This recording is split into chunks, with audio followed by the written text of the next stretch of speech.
Okay, how you doing, everybody? And welcome to the John Riley Project. This is episode number 50, the big 50.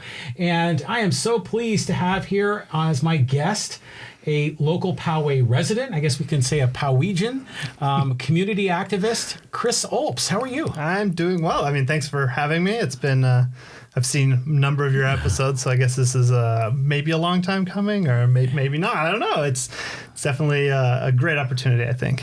Wonderful. Yeah, because we've seen you out at City Hall and you're busy in the community, and I thought, boy, you'd be a great guest here on the program. Yeah, and it was definitely great meeting up with you and getting to a point where we could meet and discuss things. So, good. I think maybe a big thing that we should probably address first is the recent events with the Poway High shooting. Yes. And I'm not one that wants to put any sort of spotlight on bad activity.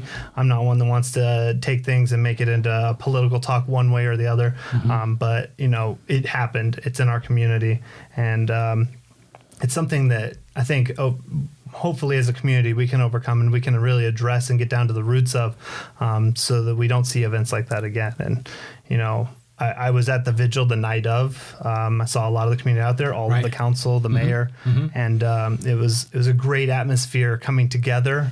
But in light of the tragedy that had to bring us together, it's a sad moment in Poway's history. Yes. So I just wanted to kind of touch on that before we go too far, because it really, I think, will affect Poway down the road and into the future. And if we don't reflect on those kinds of things and take that moment, then we can lose sight of really where we need to be and where we're going. No doubt. I mean, it's all about community, right? Yes. And watching out for your neighbor. And so it's appropriate to just take a pause moment. Yes. And address it. Mm-hmm. And then we can move on. Yeah. Okay. Yeah. Hopefully move forward to better things. Yes. And, how we get to where we want to be in the future. So what have you been up to? I mean, like I said, I've seen you at City Hall. Yeah. I know you're active in your children's school or your child's school, and what's the latest in your world? So it's, as you said, active in all those things. So lately, in the last 3 weeks, the city's had its budget review committee meetings. So I've been attending those as an observer. I mean, they're open to the public, so anybody's welcome to join. And I mean, it's a little bit dry, a lot of material. But I was on that committee a long time ago. So I was as well. Yeah. So it's a lot of data. It is a lot of data, but it's also good as far as, if you really are concerned with how our city is doing, where we're going, how much money we have, whatever that concern, if we're spending our money well, what we're spending our money on, it's definitely worthwhile to, go and see those kinds of things. And so that lately has been a decent amount of time. I've been doing site council for Garden Road, like you said. That's where my son goes to school. I'm also the district representative. So Garden Road's district representative to Poway Unified. So those meetings are hopefully wrapping up. I think the last one's in June. Right. And then city council meetings, although, I miss some here and there. I've got a life. Yeah, sure. So I do what I can, try to go to the ones that have things that need to be talked about or that I feel need to be talked about. I mean, maybe they don't need to be talked about, but I want to make sure that there's some community representation. If I hear something from the community, if I think of something and I say it and other people are like, yes, I think that it needs to be said at a council meeting more than just, in passing and then let go. So. Right. Well, it's great that you actually, so few people in town make it their business to attend those city council meetings. Oh, yes. There's kind of a loyal group of I guess, fans or loyal opposition or whatever you like to call different groups of people that attend. And, tip of the hat to you. That takes a lot of time, a lot of effort, a commitment. I mean, you care about what's going on in the city. Yes. And that it really goes back to where I come from. I was born in Southern California, so I'm from San Diego. I was born in La Mesa, actually. I'm adopted, so didn't go very far from where I was adopted. Right.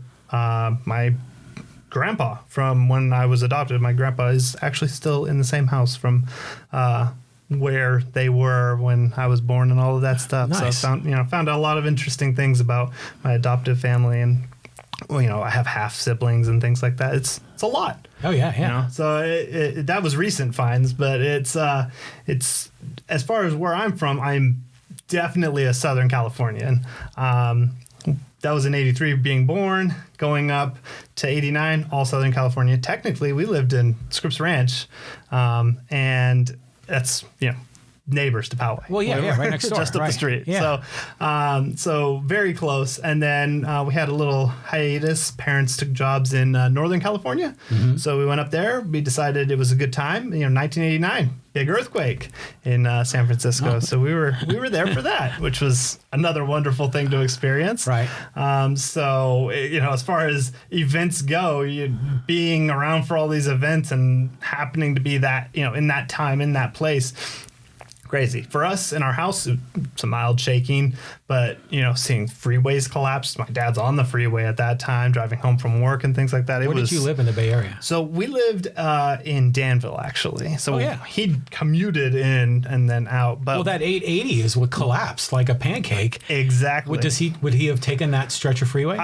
For him, I think he was past that point, but he said for him it was just a little wobble on the freeway. He was wondering if there was something wrong with the car, and then continued on and was home. So, but for us, it was crazy. We were wondering. Well, I was at 6, so not as crazy for me. Right. But the you could tell atmosphere wise, that as a kid you learn, this isn't a good thing. Yeah, and maybe we need to be worried more. So lots of excitement, I guess, as a kid with that. And then moving back down to here, we moved into Poway. We rented a place off of Jefferson.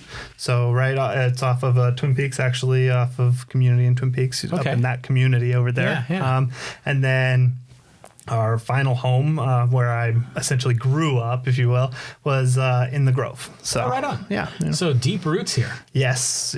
I've been here. I'd say almost my whole life, because all of the big things that I can really attach to childhood memories are here. Except for an earthquake. Right. So that's why you're so passionate about what happens in the city and why you're at the council meetings. It's in your DNA, Poway. Yes, it's I think what shaped me.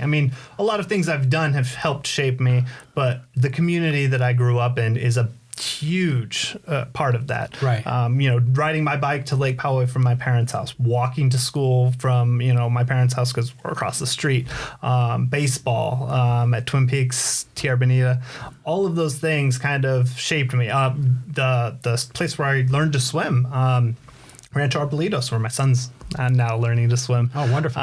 So, all of those things, my picture's on a wall there, which is... It is? Yes. Oh, yeah. nice. We saw it the other day when we were there. It's like the Hall of Fame or something? No, it's just the team back in I don't know which year of the 90s, but yeah. Right. So, all of those things kind of helped bring me to the point that I am now. And, giving back has always kind of been something that I've been interested in. When I was in high school, I did a lot of things. Wrestling for a little bit, swim, water polo. And as part of that, being a pretty decent swimmer, I'd say, I did lifeguarding for Poway High School. So, giving back as far as helping the community, I was a lifeguard at Poway High School for, I think, 2 summers before, moving on into college, and went to Palomar, so not very far away. Yeah. And then I eventually joined the Navy. So...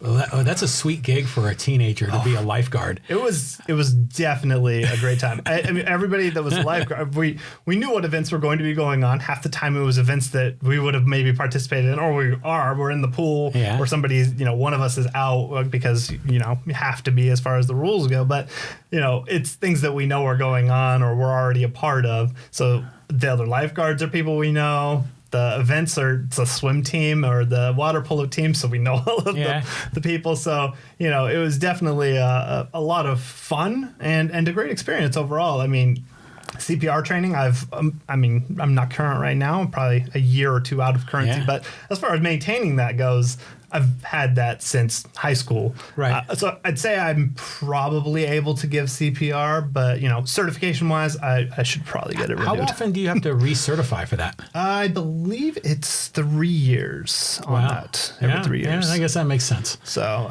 but if the standard changes, which it's gone through some changes over the number of years, then it's good to kind of stay with what's changed. It's right. Whether it's the they give songs that are a good example of maintaining the beat, or whether it's the number of breaths to compressions, or whether you're just going for a number of compressions. There's a lot of studying that's gone into that we because I've gone to it so many times. Right.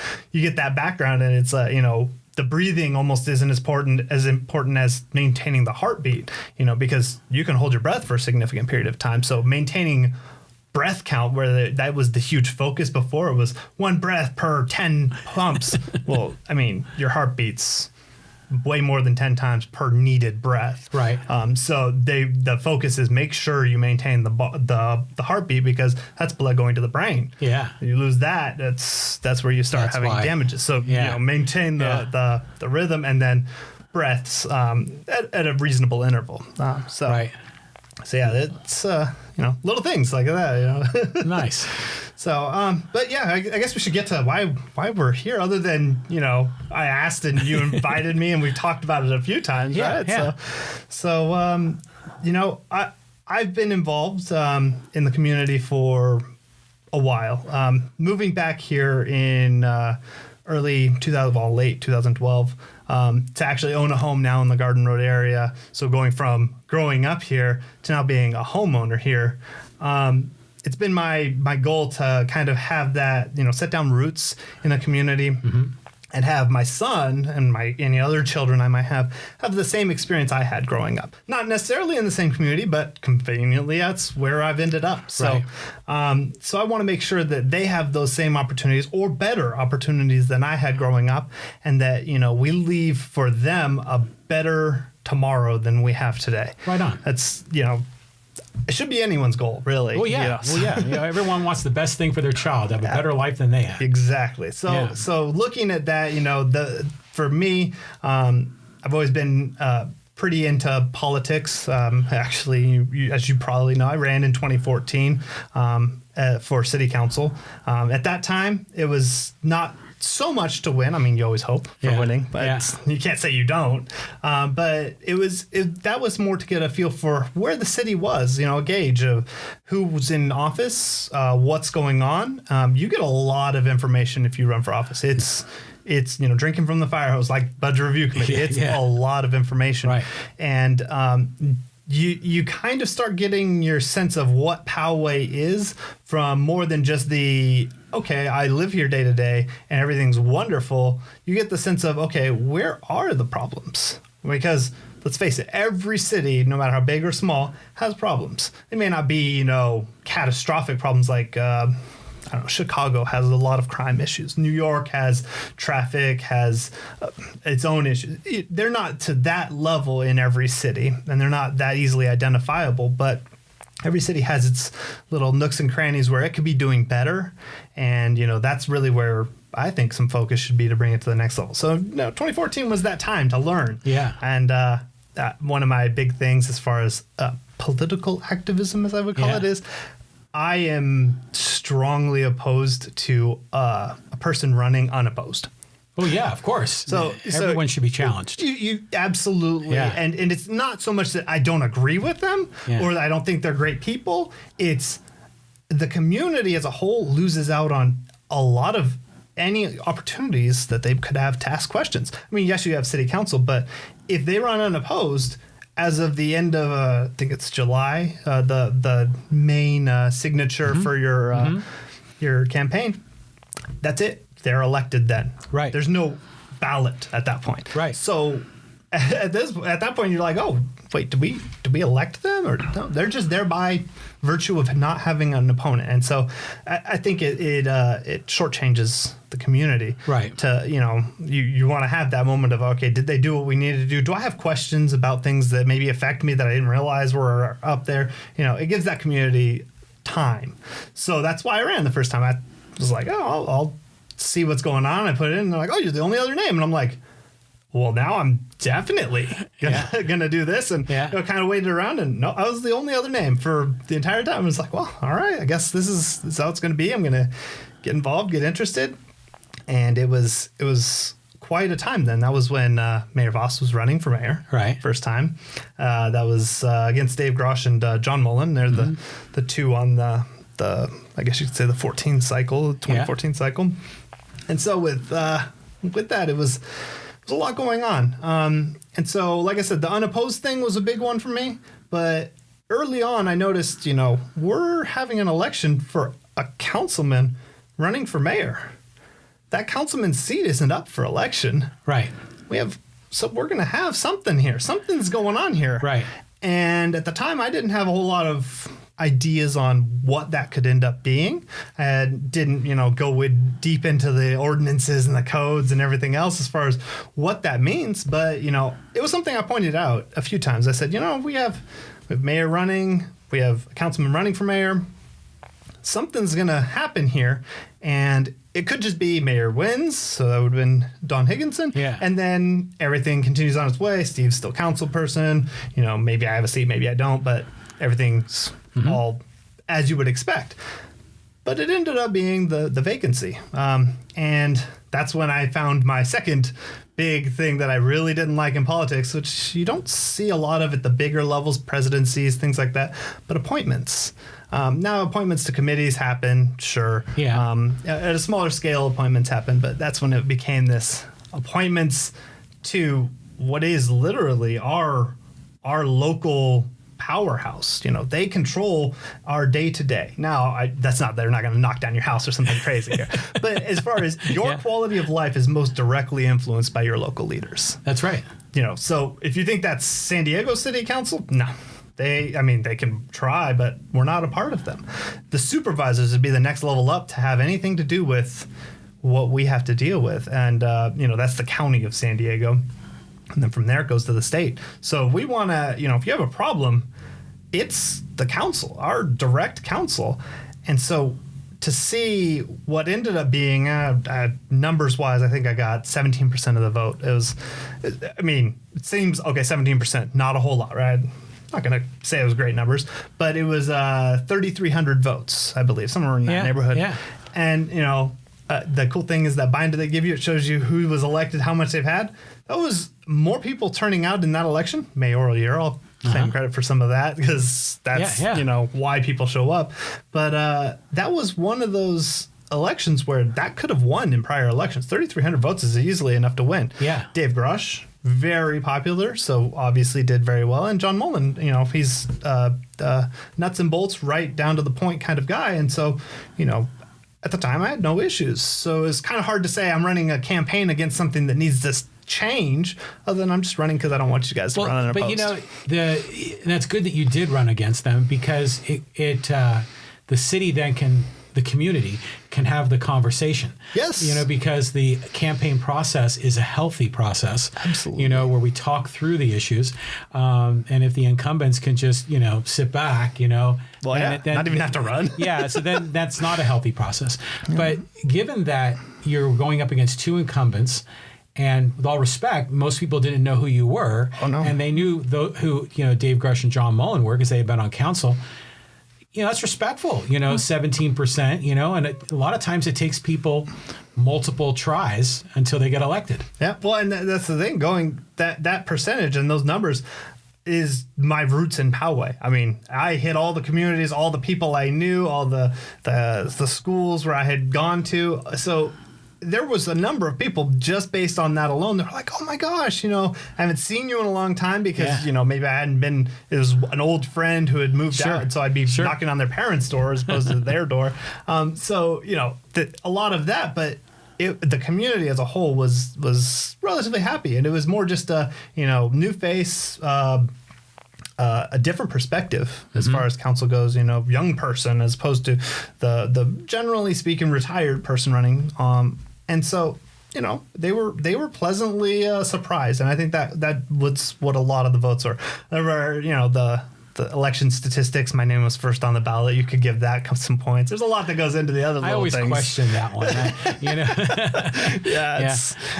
I think it might have played that. Like, how many people go into a booth and say, I'm going to pick the first name on the list?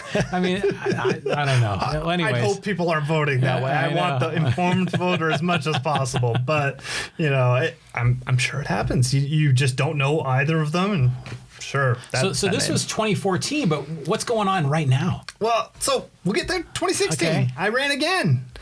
And it's funny because, they say, watch what you say, right? I had told everybody and anybody, you want to know about Poway, run for office. It's true. Yeah. It's true. Yeah. I still think it's true. I'm not saying you should not run for office. Yeah. But there were 10 candidates in 2016. Me as one of 10. It was just another learning experience by far. But it was, as far as trying to get a word in, trying to, get your unique idea. You have 8 other people plus 2 incumbents.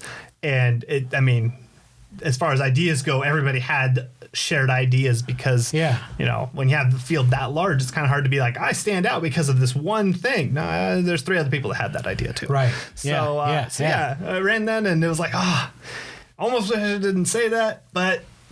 Well, because there's a certain percentage of the vote's going to be anti-incumbent no matter what. Yep. And so you have 8 candidates splitting the anti-incumbent vote. Yes. Right? Yes. The results were very interesting. My numbers went down as expected. 8 candidates, like I said. Of course. So, but it was still in the 2000s. So, as far as turnout goes. That's pretty good. Yeah, well, and I attribute that to a huge turnout for election. I think the lowest number of votes was like over 1,000 still. Well, that was 2016, so that was a presidential year. Yes. So and it was a pretty big presidential year. Yes, it was. Yes. So that makes sense that a lot I voted. Yeah. So that's a good thing. It's really good for the community. Yeah, and I hope all of them were as informed as they want to be. I don't say that everybody needs to go to every council meeting. I don't think everybody needs to go to a budget review committee to get a sense of the city, but you should definitely know what your representatives are doing and what they want for the city to kind of make sure that reflects your values because they serve us. They're our elected representatives. Yes, they are. So now we get to 2018. We're almost here, and I was going to run. I pulled 501, which is the intent to run, in January of that year, actually. And, it was my intention to be in the race again, keep going. It's interesting how things happen, but very quickly over the course of that spring into the summer, it started to seem like maybe I wasn't going to run. And it's not because I didn't want to. I love the city and I want to represent the city. But it was more of, I don't think I have all the answers by any means. Well, nobody does. Nobody does. Yeah. But it doesn't, for me, it's more about making sure, like I said, our community goes to a better place. Of course. That's what I want to support. That's what I want to stand for. Sure. So if I'm the one that's standing there by myself, fine. If I'm supporting somebody else that represents those things, I'm fine with that too. I don't have to be the face of the best idea. I just want to make sure the best idea and the best future is the one that goes. Yeah, of course. Well, that's a very humble perspective from you because it's not all about you. No. It's all about what's best for the community. Absolutely. I hear you. Right on. So that was going into it. And so, I had already kind of had talks, a lot of the previous candidates that had run, I talked to them, whether they were going to run or not, what was their feel on things. And then we had the summer with Jim Cunningham retiring. And that had a vacancy for all of 10 council meetings, I think. 8 council meetings. There were 2 canceled council meetings. So 8 council meetings. And, appointment again. I'm sitting here, oh man, it's 2015 all over again. We're going to do an appointment. We're not going to let the people decide. And to me, it was absolutely crazy. I mean, we have an election coming up. It's already defined that we will have an election for that seat. Why do we need to fill the seat right now? Well, that was the second time they did an appointment because Barry Leonard was Barry Leonard was appointed in 2015 after Voss won, and then the second appointment. And the appointment process is an interesting one. Looking at 2015's appointment, you can see all the videos, all the details of it online. It was 3 council meetings something like 4 or 5 hours of time where candidates talked, people, could ask questions, community came out. I think there were 3 actual council meetings, but a good chunk of time for them to get down to the final 2 candidates, where it was Barry Leonard and Karen Dunn. And, a lot of conversation. Poway Road's going to be a big thing. Yeah. It was a great process to watch. Yes. At that time, I was like, if you're going to do things, I think that this is probably the way things should be done. Still don't like it because, as a community, we don't have 5 votes. We have, several thousand votes. Right. So does it reflect the community? Debatable. But, and the whole thing for me is it comes from, I guess this would be a selfish point. If you ran a campaign, you care. To me, that if you ran a campaign, you have that, drive, that dedication, because you've already shown you're going to stay involved and committed for this length of time. Whereas an appointment is fill out a little piece of paper, turn it in, wait for council to call on you, talk a little bit, get the job. I mean, that's right? it. Yeah. It might as well be a job application as opposed to an actual run for office, which is... Well, that's exactly what it is. Yeah, it's just like, you go to an office and it's the manager and the vice president and they get together. And you look good. Yeah. Welcome aboard. And, exactly. to me, that's not how a leader, a council, your representatives should be chosen. It isn't, all right, you get the job because of whatever, either on paper, we like you outside of paper, whatever the case. Yeah. It should be, you represent the heart of this community. The people say that you do. That's why we're bringing you on board. Yeah, because that's the whole point. Exactly. It's to be a representative. You're a representative. And so if you're appointed, in my opinion, you're a council representative as opposed to a representative of the community. Yeah. Right? Like who are you held accountable to? You're right. Yeah. Yes. Right. So then, he left and they said, we're going to do an appointment. It was an interesting situation. 2:00 in the afternoon, I think, was the special meeting to say we're going to do an appointment. So this is 2016. Yeah, no, 2018. This is 2018. 2018, pardon me, 2018. Yes, so 2018, exactly. Yes. For the second appointment. Yeah. and so I showed up at that meeting, had to, rush out of work because I found out about it, the 24-hour notice for a special meeting. Yeah. And I come into the chambers, public oral, and I say, you're having a council meeting for an appointment, which I already am against appointments. Yeah. You're having a council meeting at 2 p.m. on a Thursday, I believe it was. Most of the school districts, especially elementary schools, are out 2:30 in that time frame. Nobody that has a kid is going to be able to make these meetings because of that, because of work, because of any number of things. Yet those are the people that are really representative of your community that would be good candidates, in my opinion. Council members have said this. It's not a 24/7 job. I mean, it is. You're on call, essentially. But you have to put in 10 to 20 or more hours of volunteer time. I mean, I already do volunteering for the school. I do volunteering for baseball. I do volunteering for robotics that I coach. I do all of that stuff. And it's easily, that much or more, plus the time that, you could say it's volunteering because I'm giving it to the city for a council meeting. But that's just me staying informed. So, that level of commitment is there for a number of people, but you're excluding a good chunk of the community when you have a meeting that is at last notice and is at an odd time. The 6 or 7 p.m. meetings for council sessions are for most of the community to be able to get there for a good reason. I'd hope that they don't change that. So maybe the conspiracy theory, maybe the meeting was scheduled at 2 by design. Well, there was a comment by a council member. You want to watch the video? Watch the video. Right. But it said, if you can't be here because you have work, you have children, or you have other commitments, maybe you shouldn't be on council.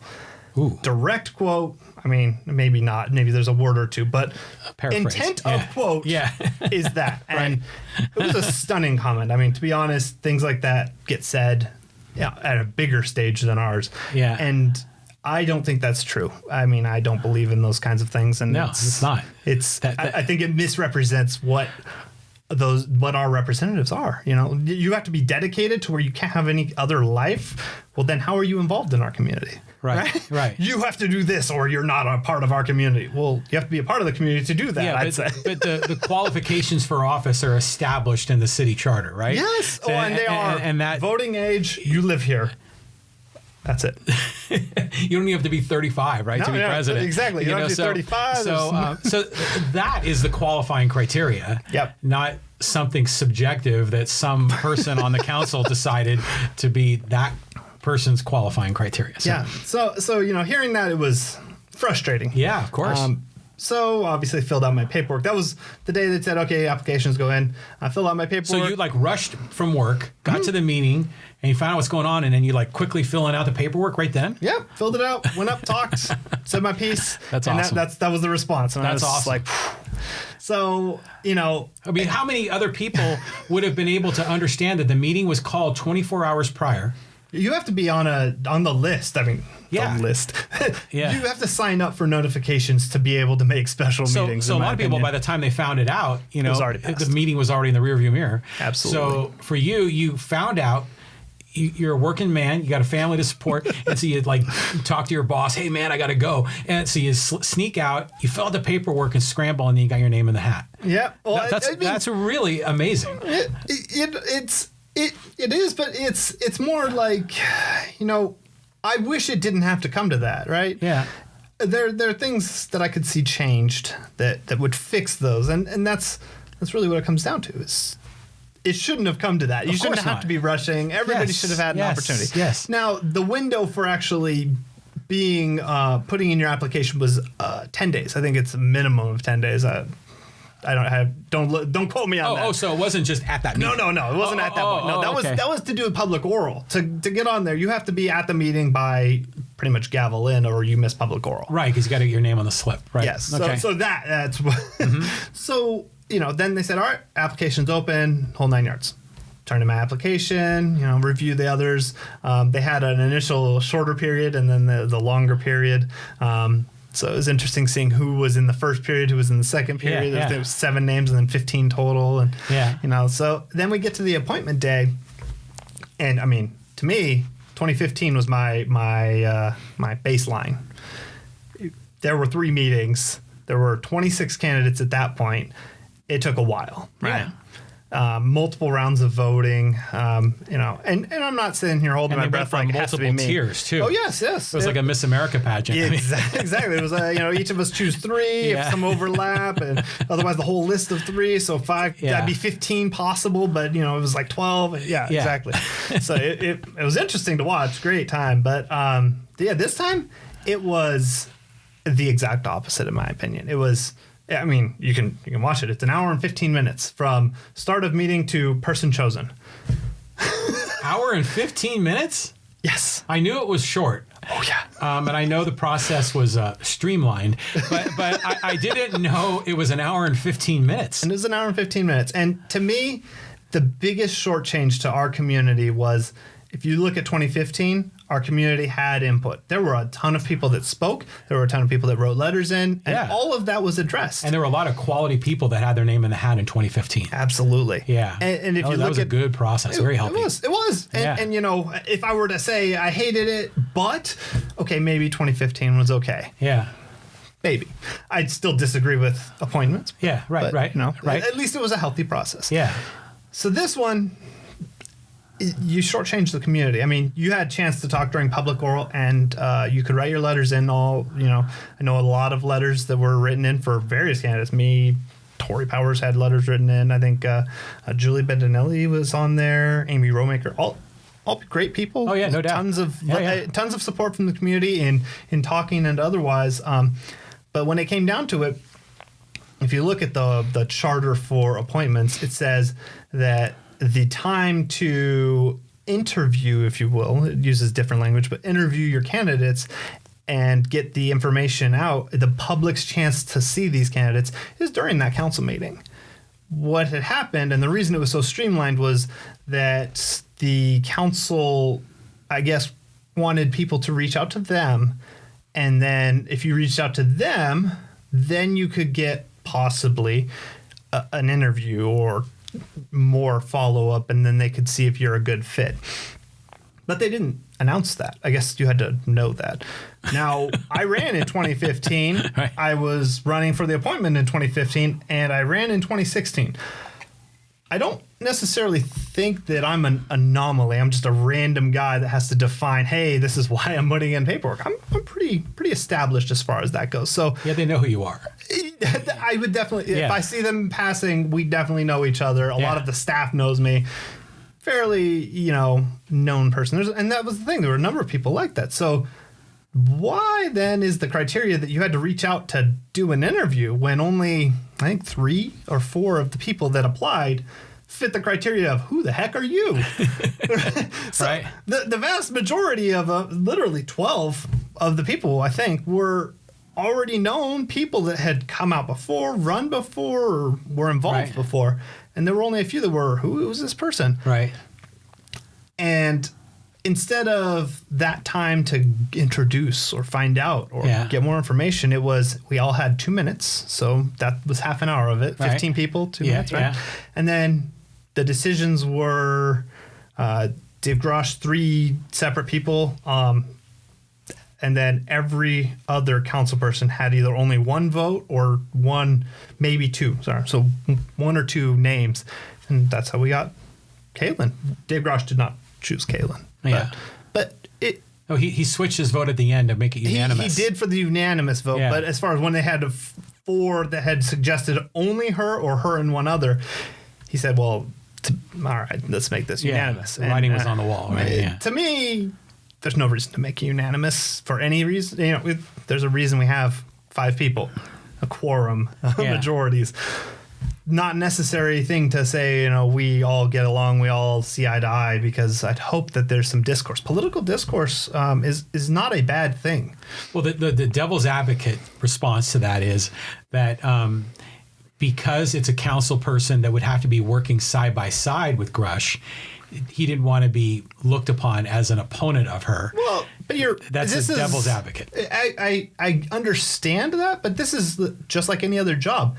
Professionalism, I'll get to why that's important in a minute, but professionalism should be inherent in the job, in any job. Yes. You should be able to disagree with somebody. I mean, I've worked with less than desirable people. Maybe I did not see eye to eye with them. That's a polite way of putting it.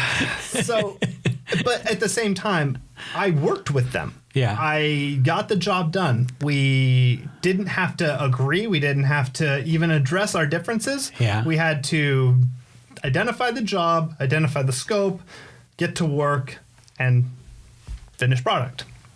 So to say, oh, well, he's not going to agree with her.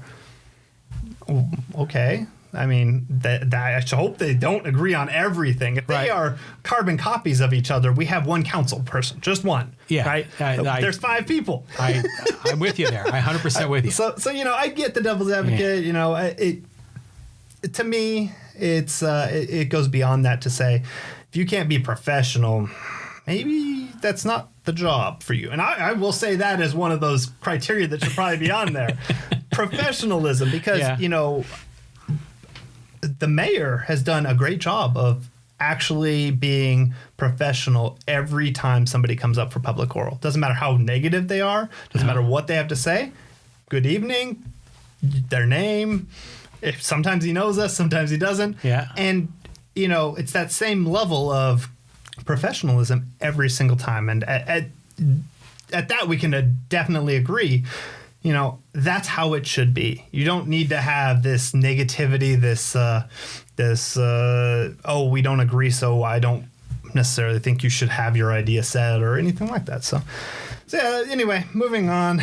It was interesting seeing that. But when that happened, I kind of sat down with my wife, who's my, political advisor. And we talked about it. It was, it wasn't I didn't get chosen. That's never the real thing. It's more, is the community better served by this? Are we going the right direction? Am I doing something right? Am I doing something wrong? You know, to kind of take stock of where we're at. And at that point, it was, maybe I'm not the best representative at that moment. because I knew who was, like I said, I talked to Tory Powers, I talked to Sean Finley, I talked to... Politics is about timing. No doubt about that. So talking to all of them, it was, I can see eye to eye with a number of the people that could come out and run, and I don't want another repeat of 10 candidates running for a spot. Now, the nice thing was this was that seat. This was as defined as it gets. I mean, this wasn't even like... The seat that was just appointed to Kalen Frank. Yes, it was just the one chair that was being voted on by that one spot. So it wasn't like the previous way before districts of 2 people that your top 2 gets it. It was a 1-to-1 ratio. You win, you get the seat. And so looking at that, I wanted to have the best opportunity for what I felt represented my vision of the community and what I've heard from others going forward. And so, I said, I won't run. I pulled papers. I did the whole 9 yards, but it was, I'm not going to run because I felt that, the council's appointment did a few things. It said, hey, one, the process was iffy. I'm against appointments in general, so I think that always, but an hour versus 4 or 5 hours is a very stark difference. Yes. But it did say some good things. We have diversity on the council. I can say that. That's very clear. We have a younger female representative. We didn't have that for a few years. Female or younger or any of those things. So I felt that our interests, being me and my wife sitting down talking, would probably be best represented by somebody that fit that same profile, which was Tory Powers. All right. So I was like, I'll, help out where I can, talk still, all those things. But you got this. Let's do this. Hope for the best. Yeah. And, election came and went. And we're here today.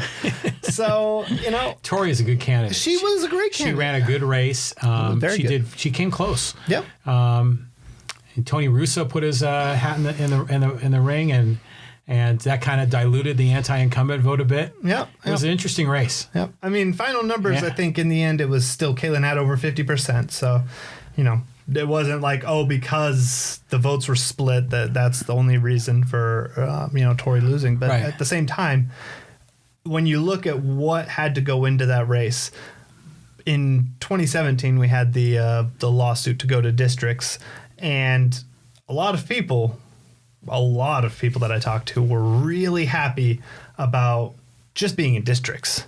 Not so much what the districts were, just being in districts was like, whoa, woohoo, this is a good thing. Great thing. It really is.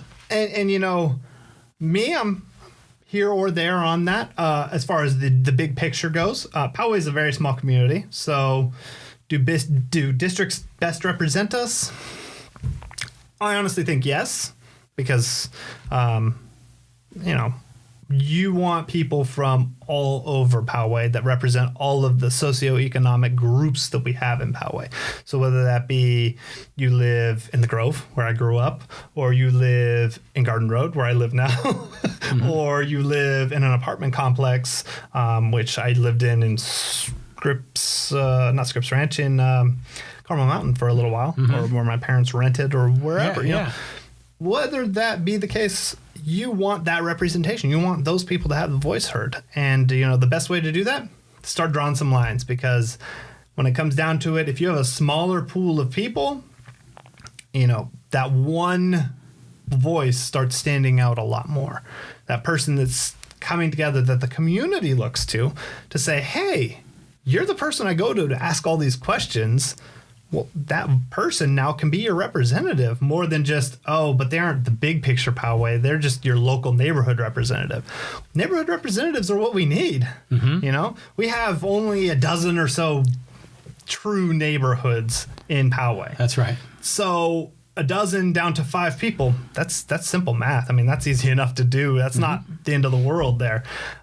So that's really what we should have is, that neighborhood feel to your representative. And it makes people feel more, there's a better connection. Yes. Between the people in those neighborhoods and their representative. Yes. And so if they've got an issue, they know who to go to. Yeah. Where before, there were like 5 people up there, and like, who do I talk to? Who am I able to get someone's ear? I might not be able to get number 1 or 2, maybe number 3 will help me. Yeah. Now you've got a go-to person. I think that's healthy. Well, and that was a great point. I asked during my 2 runs, who's your representative? Now, I would have taken any name, but a lot of times it's, I don't know. Well, I think that's going to be true a little bit even today. It will be. Yeah, because some people are just busy. They got their lives, you know. Sure. I mean, I don't expect everybody to know every detail of our council. That's the good thing about Poway. Keeping the machine running well in the background means that people don't have to be as cognizant. Not that they shouldn't be, just that they don't have to be. Right. And so, but it was still crazy to me that I say I'm running and I get, can you change this with the schools? Ooh, okay. First political step, schools in Poway, totally different things. Yeah. I learned that one in 2014. Yeah, people don't get that. Yeah. School district, way larger. Poway, pretty small. Right. So, the little things, and it's like political education. Every time I run and I go out and talk to people is, hey, what's going on, with this? Sorry, I wish I could help you with it. I mean, I know now a decent amount about the school district from serving on the site councils, but it's still like, that's not something your council person can change. Now, if you have an issue with speeding on a road or crime or something, they can hopefully address those issues, and they should address those issues, but, they're not there to make the schools better or give the schools more money. Right. It's just not how it works. Right. And so yeah, it was interesting seeing that. So, now we're here today, and, with the recent, I made some comments in 2018 about what I predicted would happen with various people on council, where they would go if they would run for a different office. I asked point blank if Mayor Voss was going to stay for a full 4 years back in October, actually. We know now that he's running for supervisor, so whether or not he wins determines if he's staying for a full 4 years, I guess. Right. Unless he wants mayor more than supervisor, which would be an interesting one. I just wanted to win. Okay, I'll take it, and you represent us. But seeing all of those questions and the answers, some reached out to me directly. Kaylin asked, when she registered to vote, when she came to Poway, and she was very direct and said, this is when I came here, this is when I registered to vote here, this is why I did what I did. Very, very reasonable answers. And I can see that as far as if you didn't run for the appointment, but then you ran for the office. Who the heck are you? Yeah. You're not even going to run for an appointment, the easy one, and you're going to campaign? Get out of here with that, right? Yeah. So respectable, in those things, but it's also that hand had to be played that way because of the council's decision to appoint. Right. Wish they hadn't done that. So, seeing where we're at now with the announcements and, I think Poway, needs to shake things up. We have a campaign season that is 2 months, 3 months-ish. And the community as a whole has issues year round. I mean, outside of campaign season, with campaign season.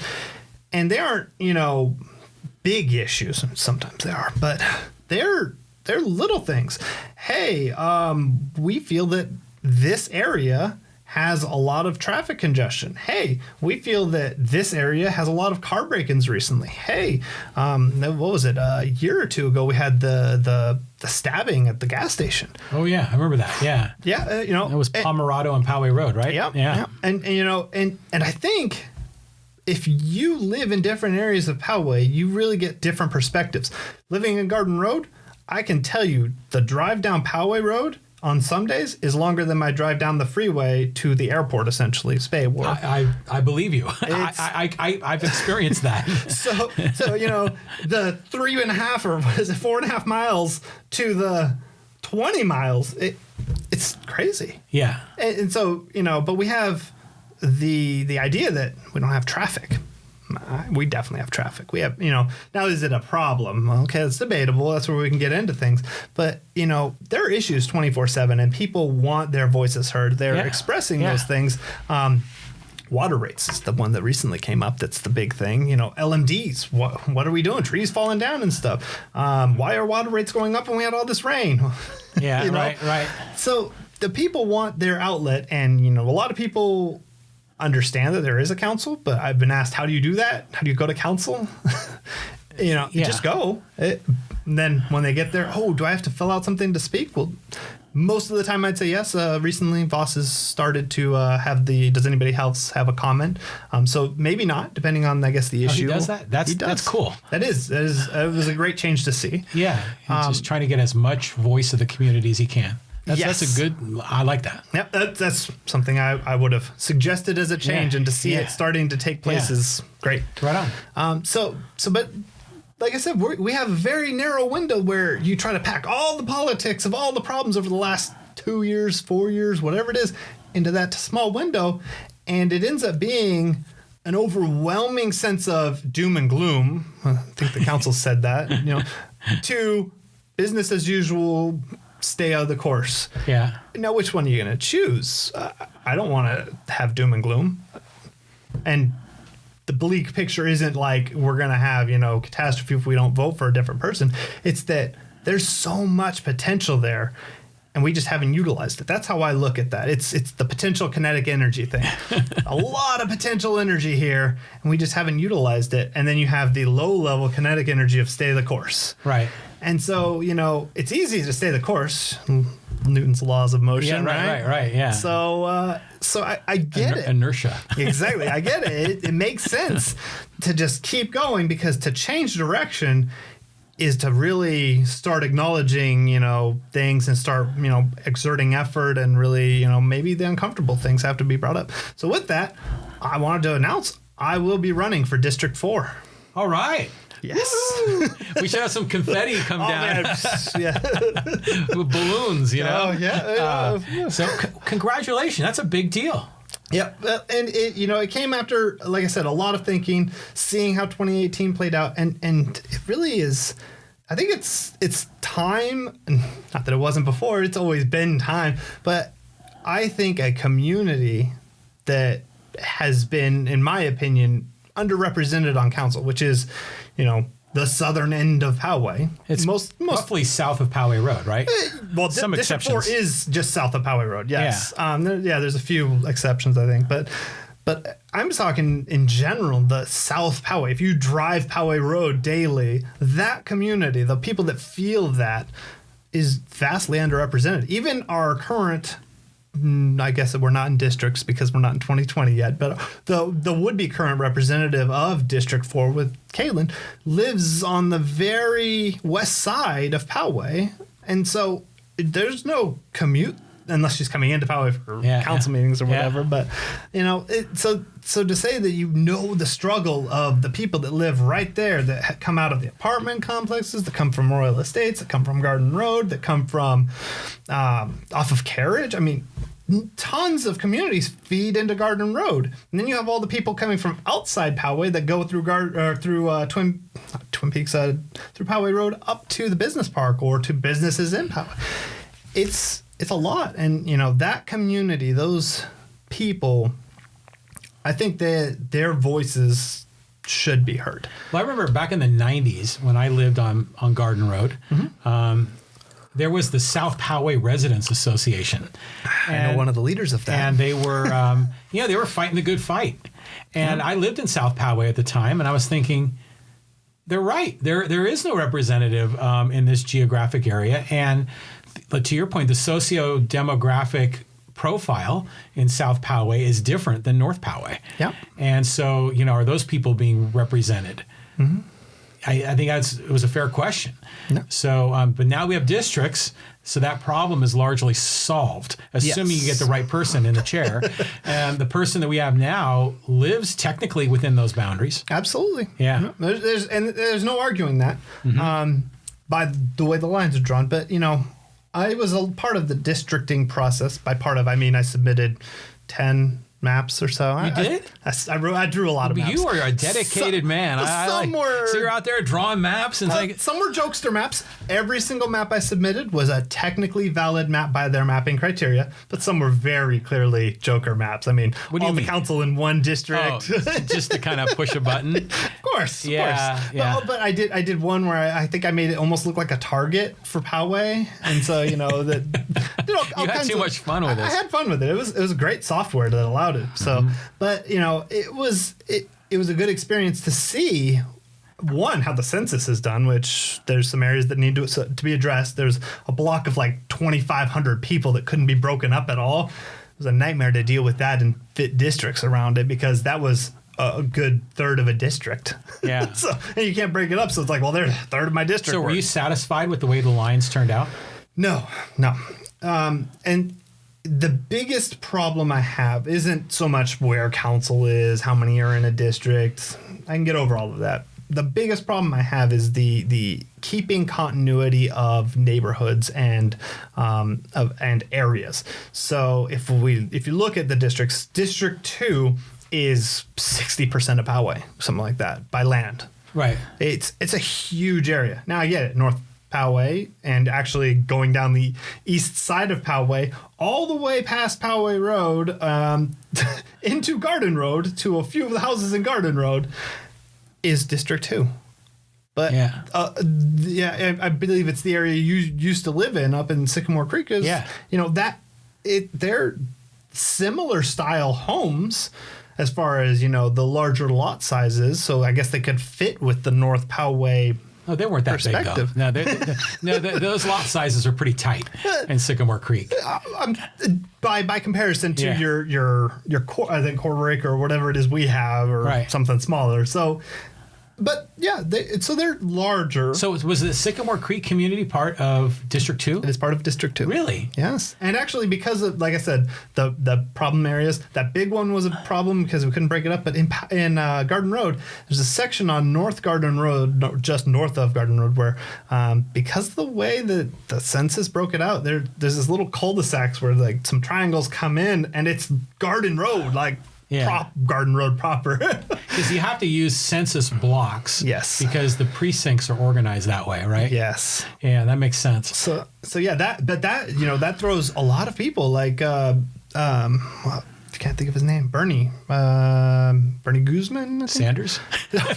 No. He's one of the budget review committee members. He's surprised that he's in District 2. He's just like, this is craziness. Yeah. And but it's interesting because the whole argument with when they change the boundaries is like, who's making the decision? Mm-hmm. Are the voters choosing the politicians, or is it the reverse? And for the school district, it was the top, egregiously gerrymandered. I mean, just nasty gerrymandering. Yeah. Did you feel that while some of the neighborhoods weren't clustered properly, do you think there was any gerrymandering going on? Yes. And it's looking at the definition of gerrymandering, you're gaining an advantage politically. That could be by race, gender, the whole breakdown of things. But it's legal. It's just when the council had that decision, one council person spoke out, Jim Cunningham, and said, I believe it was number 6 on their list of things that basically said you could draw lines so that you don't conflict with another council person when you have to be elected. And he's like, we don't need that. May the best man win. Yeah, right on.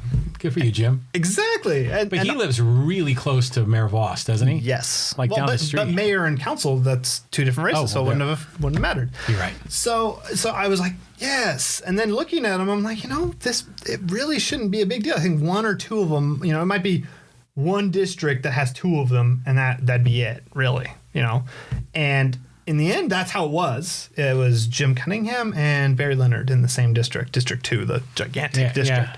But it just narrowly misses John Mullen by the way the lines are drawn. I mean, it's, I think, 1 or 2 precinct blocks from him. Yeah. And I'm like, okay, that's almost blatant gerrymandering when you count Garden Road as part of your community. Just come on, Yeah. So it was the little things like that where I'm just like, that effort, those small details, that's where it starts adding up, and that's where it becomes, this is gerrymandering for your advantage. You do not want to have to compete against each other. You want all of you to maintain that safe seat. Yeah. Maybe one of you has to fight it out, but the rest of you have one person. Yeah, and then the school district did the same darn thing, but it was just so horribly obvious in the school district. Here that you can... It wasn't as obvious. That's what I mean. It's small things that I would change. Yeah. It's not like I'll throw the maps out, start over. Yeah. It's nothing that bad. It's just the little tweaks that really keep neighborhoods together. I know a lot of the people that live in the Sycamore Creek area and up the hill, essentially on Garden Road, because they go to the school with my son, and some of them serve on the site council with me. And, we have met, we've gone to houses. Some of the teachers live up there, so we know each other and we're a community together, but they're District 2, not District 4. And that's the thing. I don't think this is where, I'm against districts because we're Poway, as a representative. So really, you're against districts? The part of me that's against districts. No, because you're a mixed man. I love districts because it gives people a better chance to represent communities. Yeah. I hate districts because you should serve the community. If you're District 4, District 1 issue, you don't go, sorry, you're District 1, click. Right.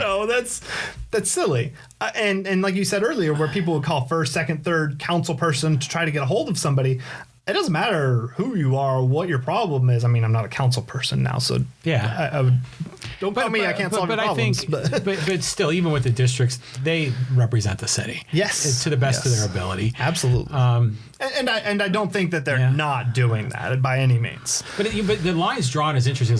We live in District 3, but the line is really close to us, and the people that are just on the other side of the line are really part of our community here. Yeah. And so the lines aren't. Now I don't know if that was because of the census. It could have been. I don't know. Well, and that was the part that I tried to take into account. Like I said, doing all of my maps, is there's a census next year. Oh, they're going to redo the maps, aren't they? They can't redo the maps until they get the results, so it won't affect 2020 election. So 2022. Yes. But that census, I'd almost guarantee we have to redraw lines, because where are most people moving into Poway at? Well, not very many people are moving into Poway, period. That's very true. But I would imagine more entry-level homes. Yep. Right? By and large, yes. And if you look at where the big plans are, literally the hole on Poway Road right now, that's the plan for 1,000+ people. Oh, that's right. Oh, that's going to dramatically change 1,000 units is huge. Yeah, so that'll really move the lines around. Yep. So yeah, if you look at things from that perspective, going back 10 years, I know that communities essentially were made in the last 10 years. Will all of those units be built and occupied by the time they do the census in 2020? The plan is to have that done in 2 years. I believe that's what they said. Plan. So now I don't know how fast it'll fill up. Yeah. How is desirable, but how desirable. So it's possible that community may not really fill in until 21 or 22. That's very possible. And so then it's even more misrepresented. Then the maps are going to be distorted to what the reality of the balance of the population is, and we won't be able to fix it until 2030. Oh yes, and that's why looking at it, I was trying to fix it. So to me, it was it's easy: southeast, southwest, northeast, northwest Poway, as much as possible. I mean, yeah, that's reasonable. Now I get the some of the comments council made were big roadways, natural dividers for districts. Sure, Poway Road is one of those, Espola Road is one of those, Twin Peaks Road is one of those. But using some of those roads actually helped that process, because community is a north-south divide almost, and splits the east and west, almost Poway, South Poway at least, right? Yeah. North Poway gets a little bit more tricky, but still, it's very doable. And that's why looking at the maps, I was disappointed with the process, because there's that rigor that goes into it, but there were the little things. Like I said, I'm a big transparency guy. I'm big, sure. There's the objective truth. Whether or not you're looking at it from 30 different angles and you only see a small portion of it, objectively there is this, right? Coffee cup or whatever it may be. There is that. Now, if you look at it from the perspective of in the cup, you're just seeing coffee, right? Or whatever the case may be. But if you're choosing those views knowingly, then I think you're misrepresenting what is actually out there. You could choose any number of views to suit a purpose. One of the ways that was done with the districting was when they first had the maps, other than the number 6, we won't compete with ourselves, which was suggested, and then I think the only motion, or one of the only motions that's died at council. the way that that's phrased is the motion died for lack of a second. First time I had seen it, but it's a rare thing for that to happen. And other than that, there was only one other process, and that was when they started choosing maps. And there was a lot of, we want this to be anonymous, and it was the push for anonymity for your sake, because we don't want me, or I can say me. I'll just use me as the example, because we don't want you to feel like we would bias against your map. And I said, by all means, be biased against my map. I'll put my name. I'll write my name in the city. I'll make a district that is my name or whatever. You know, that is a vote that there is a conflict of interest. That's when you have to be transparent. So it came down to that. And they said, we want it to be anonymous. And I said, something fishy's going on. Right. Immediate red flags raised. And so the next meeting, they start showing maps. Dave Grosh, this is my map. Props to Dave Grosh. I appreciate the transparency. All for that. Right on. Yeah. And then that was it. The next was, I like these 3 maps from the mayor, but I can't really tell them apart. All 3 maps were his. Not even kidding. All 3 were his. Yeah. But he had to hold them up to a window and gave a big speech about how he couldn't tell them apart, but he liked them. The next council meeting, I had made the request to have, because they can't make them anonymous. The cartographers, demographers, whatever they were called. I believe something in that. I think they do both. Yes, maps and people. Yes. Right. So they had said, we can keep it anonymous as far as that goes, but the data is still there, and we request that. And if a map doesn't have a name attached to it, and it's not going to be really going into the system, but when we present them, we'll say map A, B, C, D without the name. Right. So they did that. That's how they did the anonymous. But in order to have a map submitted, you had to put your name on it. So I requested. I said, public records request. I want all the maps and who submitted them. Good for you. So I was going into that next council meeting with, ready to go, full, whatever you want to call it, of ammo to go. Yeah, I got all these things. Yeah, you were ready. I was ready. And to Voss's credit, he said that the map that he had mostly suggested the previous meeting, although he had some changes, was his map. I don't know if that was because obviously public records requests, I'm sure, get filtered up and they know about them. They probably do. Or if it was genuine, I want to make sure that I'm transparent. Because the previous meeting, it was very lack of transparency. And, it was interesting. Seeing that kind of thing, it lowered my faith in what was going on. The good news is that he came clean. It is. Right? It is. And it may not have happened without your effort. So the end result is good. Yes. Is that we had transparency at that level. But it was his map that was submitted, and that's the one that won, right? Exactly. Yeah. Because the council kind of falls in line with the mayor quite a bit, right? They do, indeed. Yeah, because they are largely see eye to eye on a wide variety of things. Yes. I mean, when Jim Cunningham was on the council, he was often the voice in the wilderness. Yes. Yeah. So interesting. Yeah. So it's things like that. That's what I stand for, is bringing the light in, the transparency in, and that objective truth. It may not be the pretty picture. I'm not going to put lipstick on a pig. You gotta acknowledge what you have, the reality of what you have, and if it's uncomfortable, if it's the hard truth, it is what it is. Let's move forward. Yeah, right on. Acknowledging it and dealing with the situation. Well, So. I mean, let me just pause for a minute on this, because you look at our national politics and everything. It's rare for a politician to accept reality, to be objective. A is A, that's a coffee cup. It's all like spin. It's fake news. Excuse me. It's and it's distortion. To politicize things. Mm-hmm. And so, coming out like you're saying, put the facts on the table. Yes. We were talking about this with the Poway High situation. Confront the brutal facts. Exactly. Of what's going on.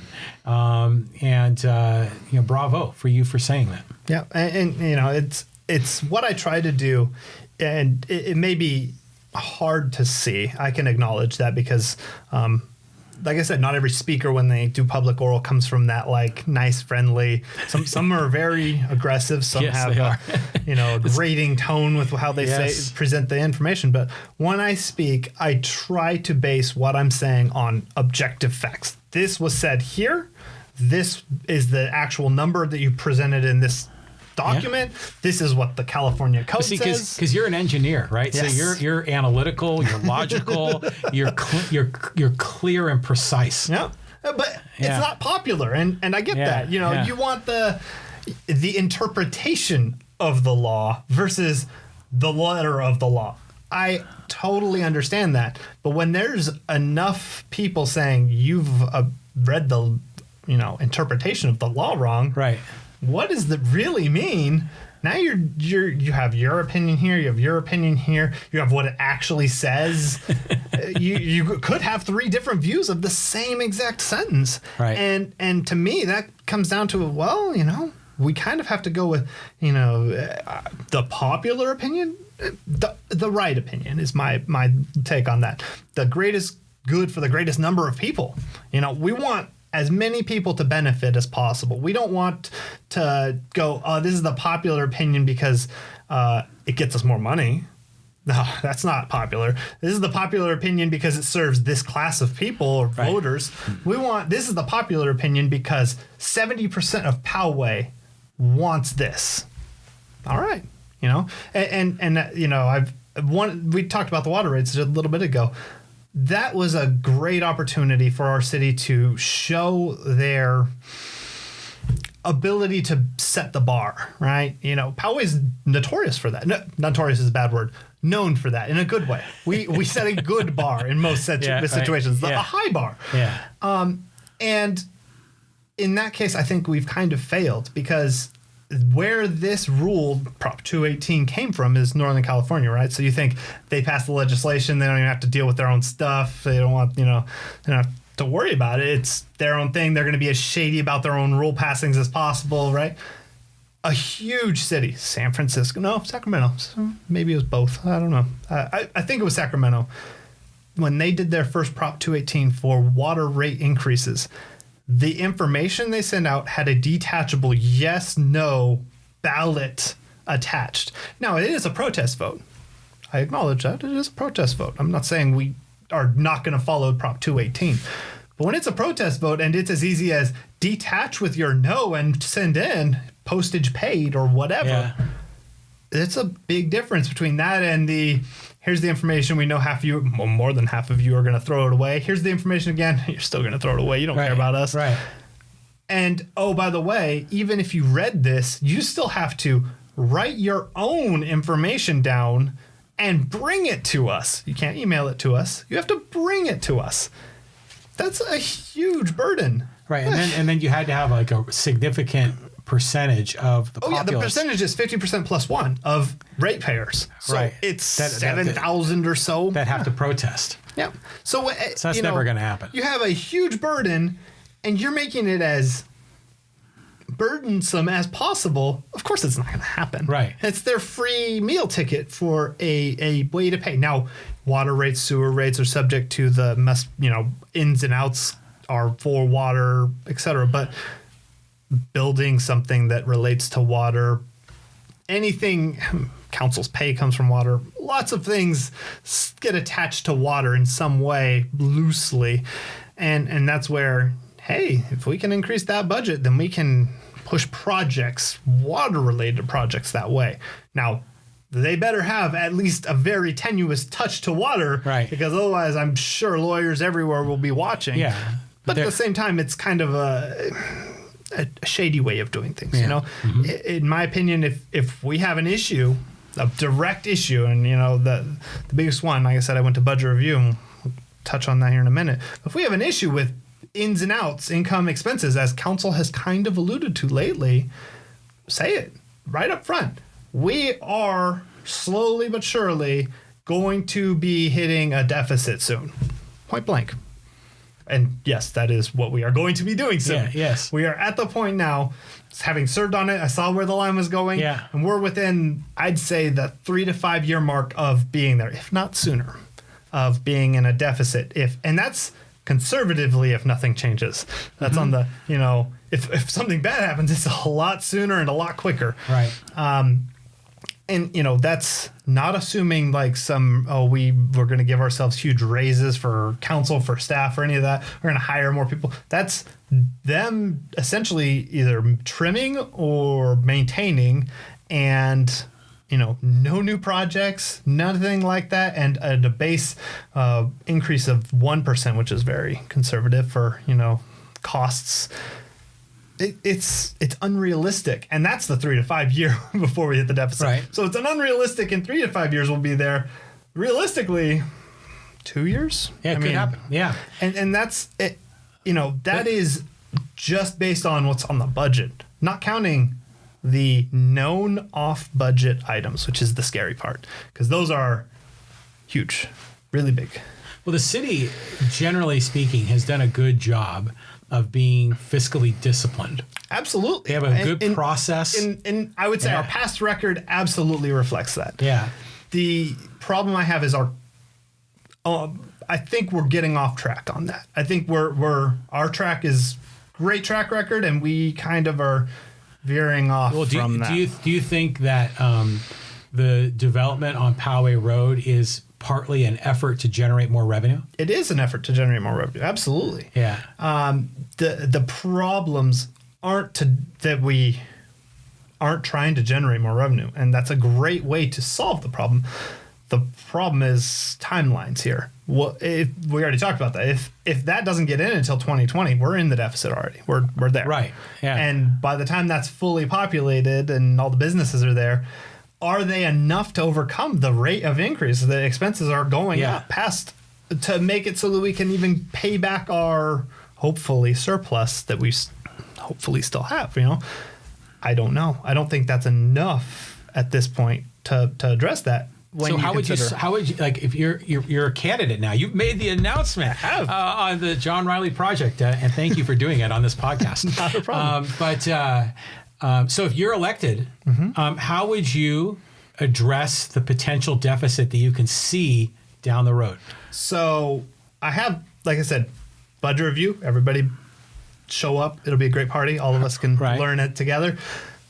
I have that unique insight. I served on budget review for 2 years. I've been going to budget review this year, and I've maintained reasonable relations with Tori Powers to say, hey, when she served on budget review following me, what's going on with the city and how things going? So you learn it all there. Yeah. And so, basically since 2015, when I got appointed till now, I've seen the budget and what's going on with it, all the numbers going in and where we're headed.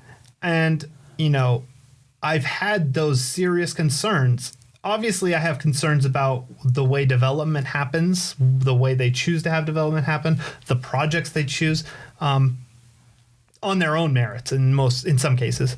But in some cases, it's just, why are we paying for this? Because we won't have the money for possible emergencies or real situations that need to be addressed. Instead, we're doing something else. So, a good example of that, actually 2014 and 2016, I said, we need to fix Espola Road. If you've driven Espola Road, the one lane section of it going around the corner there, there are not many accidents, but it is not a safe section of road by any stretch. I agree. And so that was something I've said needed to be fixed back then. And, it's been needed to be fixed since I moved here in 91. Yeah. And they've been talking about it forever. I've walked it back when I was a kid. I've ridden my bike down that. I mean, that's a sketchy area if you're like a kid walking on the side of the road. Yes. It's not safe. No, I walk where the cars can come at me, so hopefully I can dodge, but I know I'm screwed. Right. It's a bad day, Yeah. But maybe I know it was coming, whatever. So, but it's not safe, and I would hope that we can make it safe. So that would be a high priority project for you to solve that. I think it's been a long time coming. My problem is where we're at now with that situation. So council started trying to address that. Like you said, it's been in the talk stage for a long time. And then they bid the contract. There was the issues with the contract. And late last year, there was the $800,000 mistake. Right. Retaining wall, they didn't put enough zeros, I guess. But it turned out that once they added that expense in, it was still below the original budget, right? Still below the allotted, yes, budget, but that's early in the whole process, right? So here's our estimate for the budget. Here's what they bid. Cool, it fits in our budget, and $800,000 still fits in there. Hopefully we don't run into any more issues, right? That would have been right. It's a snug fit there. Yeah, it starts getting more and more snug. And I think there were other issues. I mean, I wasn't following with magnifying glass, but from what I've heard, there were a few other smaller. Hey, we need to pay more here. We need to pay more here. But now we're 4 months out from the January 23rd announcement from the city. We are dropping that contract, ceasing all work immediately. Yeah, they switched contractors, right? Or have they picked a new one yet? No, they have not. So I was wondering because it's been quiet over there, So the current plan and status of that, I don't know if they are going to choose a contractor soon. I would suspect not. They're in the kind of letting things go to the utility companies for undergrounding. And that's a estimated 15 to 18 month timeline for that. So it may be 2 years before we get work started on that again. And to me, I remember campaign statements from various people, not myself. I may have made them, but I'm not a council member, so I can't be held accountable for things that I can't control, right? It's hard. Yeah. But there were statements, we will fix this. I think as early as 2016, we were going to get, this is my number one priority. Yeah. We're going to get this done. It's always been that and the community center have been the top two for a long time. Yep. And we're here 3 years out and dropped a contract. Not a, from what I've been told, it was not we're going to drop them because we have cause to drop them. The contractor, while many people were upset, I think it was bad planning during the school year and how their stages and everything else. But it wasn't a cause issue. It wasn't, you did this wrong, so we're going to drop you for cause. It was our choice. And now we're going to have to pay for that. Yeah, but it seemed like the previous, I don't know the detail, but my understanding is that the previous contractor, there were a lot of problems. Oh, there were. I remember seeing someone posted on Facebook I think in the South and North Poway votes area that they were driving by and they saw city officials and contractor management on the side of the road having an argument. Yep. And so there was obviously a lot of friction. Mm-hmm. And so they jettisoned the contractor. And if there were legitimate problems, that's a good thing. Absolutely. If there were, I'm all for it. But they're going to bring in a new contractor, and they're going to have to spend money to fix the problems of the previous guy. So it's going to be more expensive. It's going to be more than the budget all said and done now. Yeah. And it's interesting because if we can find cause, and I really hope we have something to find cause for. Like I said, at this point, from what I've heard, we don't. We just dropped for convenience as opposed to for cause. That's a big difference in the money. So like I said, we were kind of getting snug on that budget. Well, that contractor bid that contract and we were the party that decided to break the contract as opposed to them. Had they done it or we had cause, it's easy to go, all right, give us our money back type of thing. You didn't provide the service you said you would. That's textbook type of lawsuit. In this case, if we're just we're generally displeased. Okay, displeased is objective, and now how much do we have to pay? And so we'll figure that out, and then we'll start over plus the extra work and rework. So are the utility companies actually working on the line burial yet? Because I don't think so, no. So we're just kind of caught in their bureaucracy at this point. Well, and that's the thing. 15 to 18 months is, I get it. I fully understand the limitations of our council. We cannot force Sacramento to do things, San Diego County to do things, SDG&E to do things. We can't. We have limitations. Even if I were on council, I couldn't change that. It's just the nature of government. Yep. Is that it goes slow. But in my opinion, it's a be upfront issue. Hey guys, we'd stop this.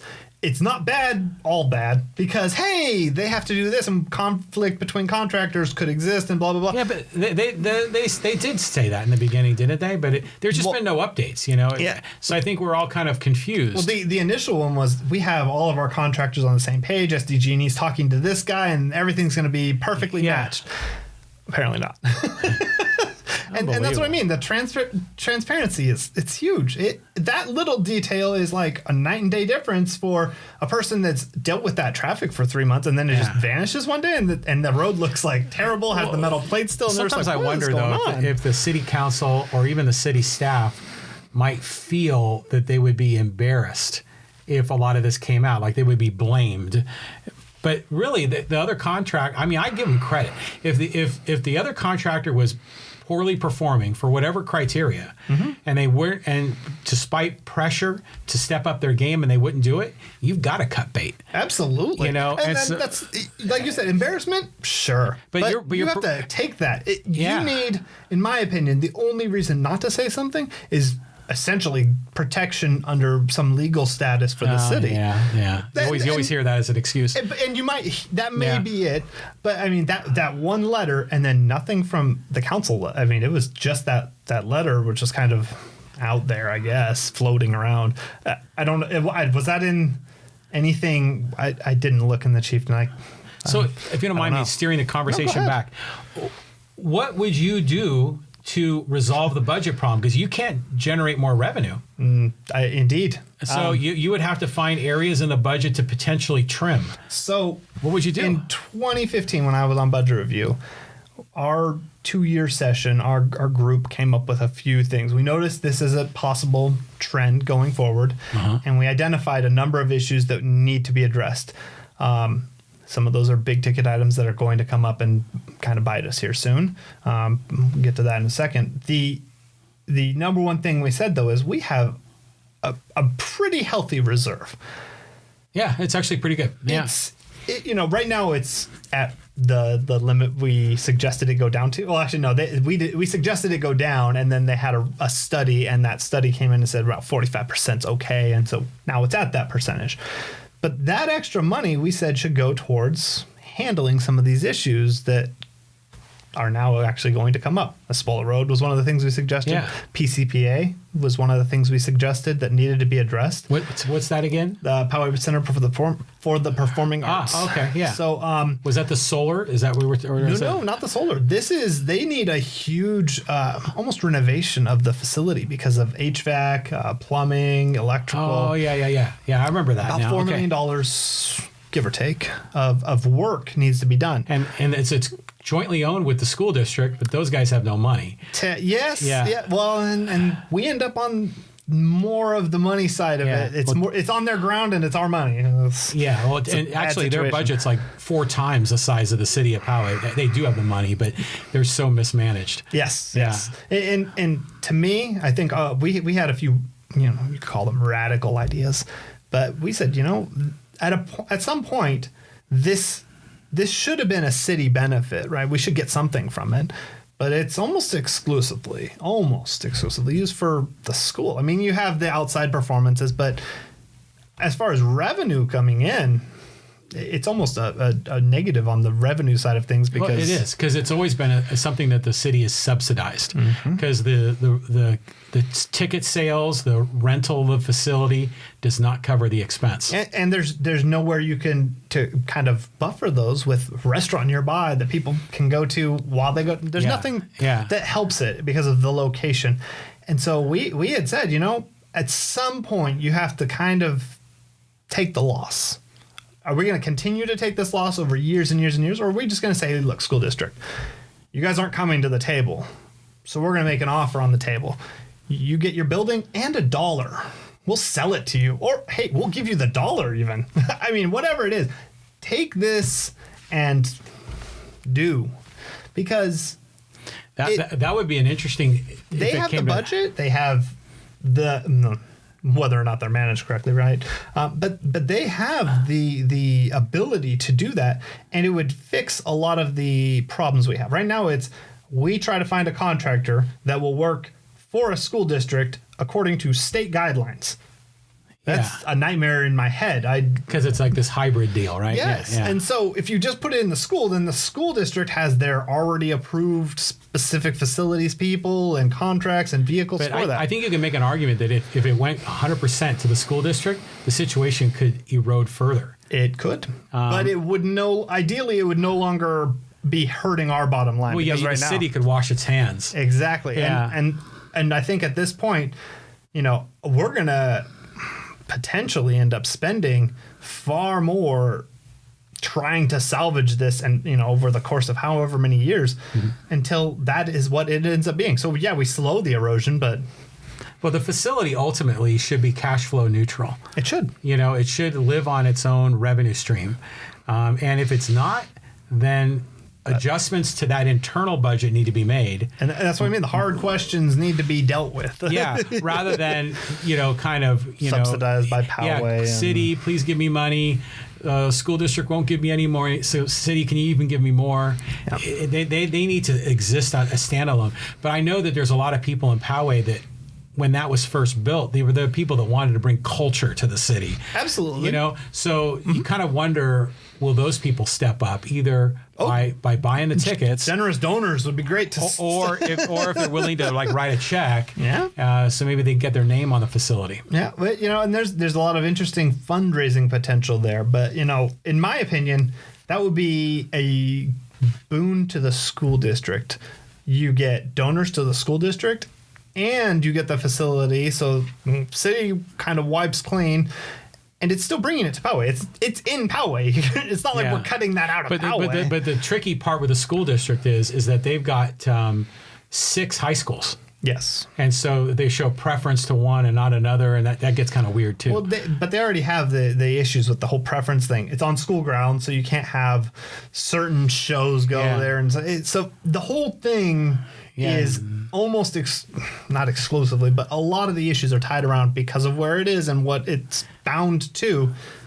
Our hands are tied. So let's just for the sake of argument assume that that was taken off the books. Yep. Okay, that the PCPA, Poway Center for the Performing Arts, I said that right. Okay, yeah. PCPA. So as long as that doesn't exist on the books, then are we in a hunky-dory position with the deficit and the surplus? I think that's about $400,000, give or take, a year. Yeah. That starts to shift us into the better section of things. On top of ongoing maintenance down the road, the $4 million that we might have to do before we could ever sell it or get rid of it. So it's $400,000 a year just to subsidize it to keep their head above water. Yeah, the $4 million is hopefully the renovation, and it might be more expensive. That's the conservative estimate. Well, you could pass $1 billion bond, and you can fund the renovation with that. Yeah. I'm sorry. I digress. Okay, so anyways, would taking $400,000 a year off the for operating expenses off the budget, would that solve the deficit? For at least would it extend us? It would extend us probably. Maybe we get to 2025 or something before we run into trouble. Something like that. Like I said, that's our 400s are subsidy costs. So. Incidental costs that may come up. Hopefully that stretches us maybe another year or two out there. But overall, you have to think city in terms of decades. In decades terms, that is millions of dollars saved over the, You talk 10 years, that's 4 million. 100 years, that's 40 million. Yeah, that's a good point. You have to think in decades. That's a good point. And that brings me to, I think, the elephant in the room, I guess you could say, of what is the biggest project that council wants. I mean, you said Espola was one of them, but the community center. Yeah.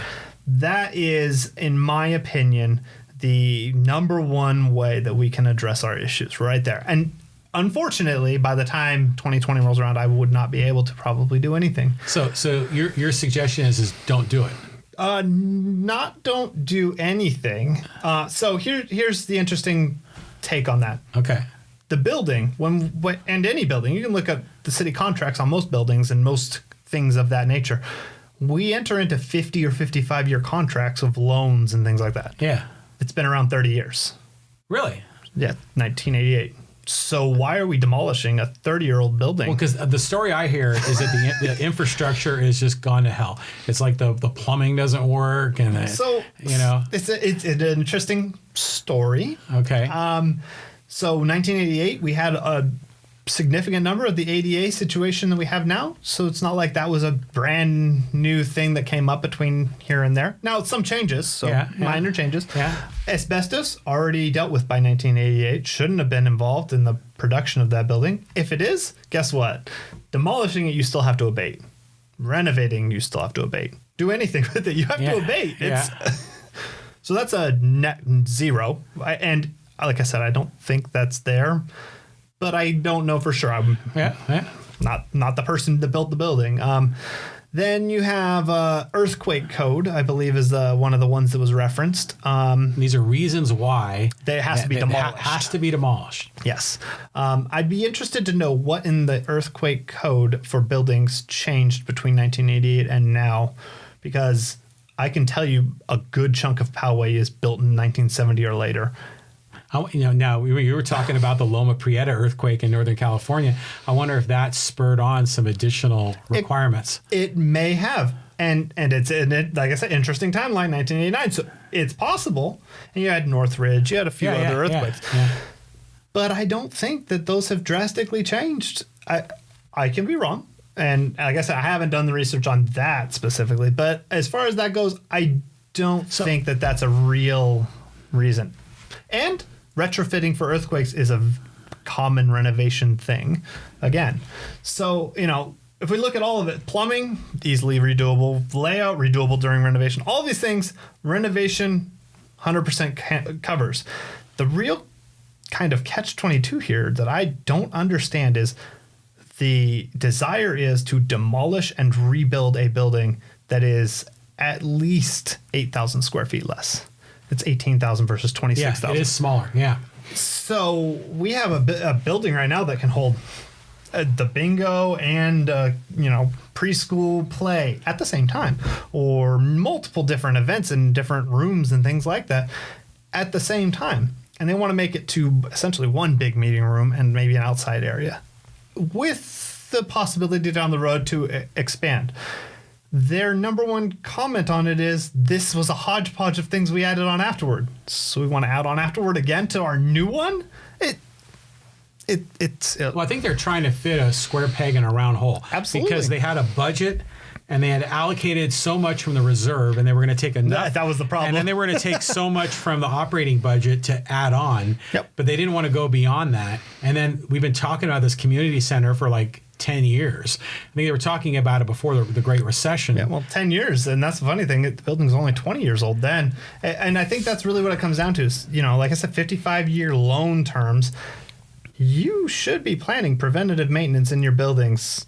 And I think that at some point, maybe there was one major, thing that happened. And since then, they've kind of like, we'll push that off. We'll push that off, push that off. What do you think the motivation is of the city council to plow forward with this? Because I think there's a couple of possibilities, right? I mean, there's some that legitimately want something new and fresh. Maybe there's some that want legacy as a city council member, some that want to pay tribute to Mayor Cafagna because it's going to be named after him. But they had a lot of pushback from the seniors. Those are the two big ones. And it's sadly noticeable that there is a big council push to say this is no longer the senior center, which, okay, I can acknowledge it's the community center. It's always been the community center. Exactly. I call it the senior center, but it's the community center. But now we're not going to call it even the community center. We want to define it as the multi-generational center. It sounds so politically correct. And to me, it's disingenuous because that says it doesn't do that now. Like I said, my son had preschool plays there. Yeah. Yes, the seniors use it for a lot of stuff. Yeah. No doubt.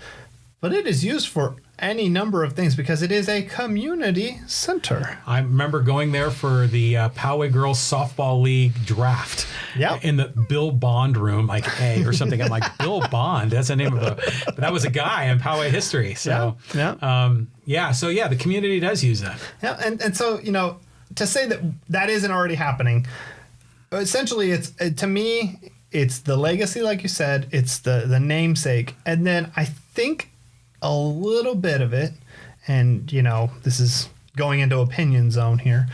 A little bit of it comes down to the city is in this agreement with the seniors, where essentially there's very little cost to them for use of the facility. Yeah.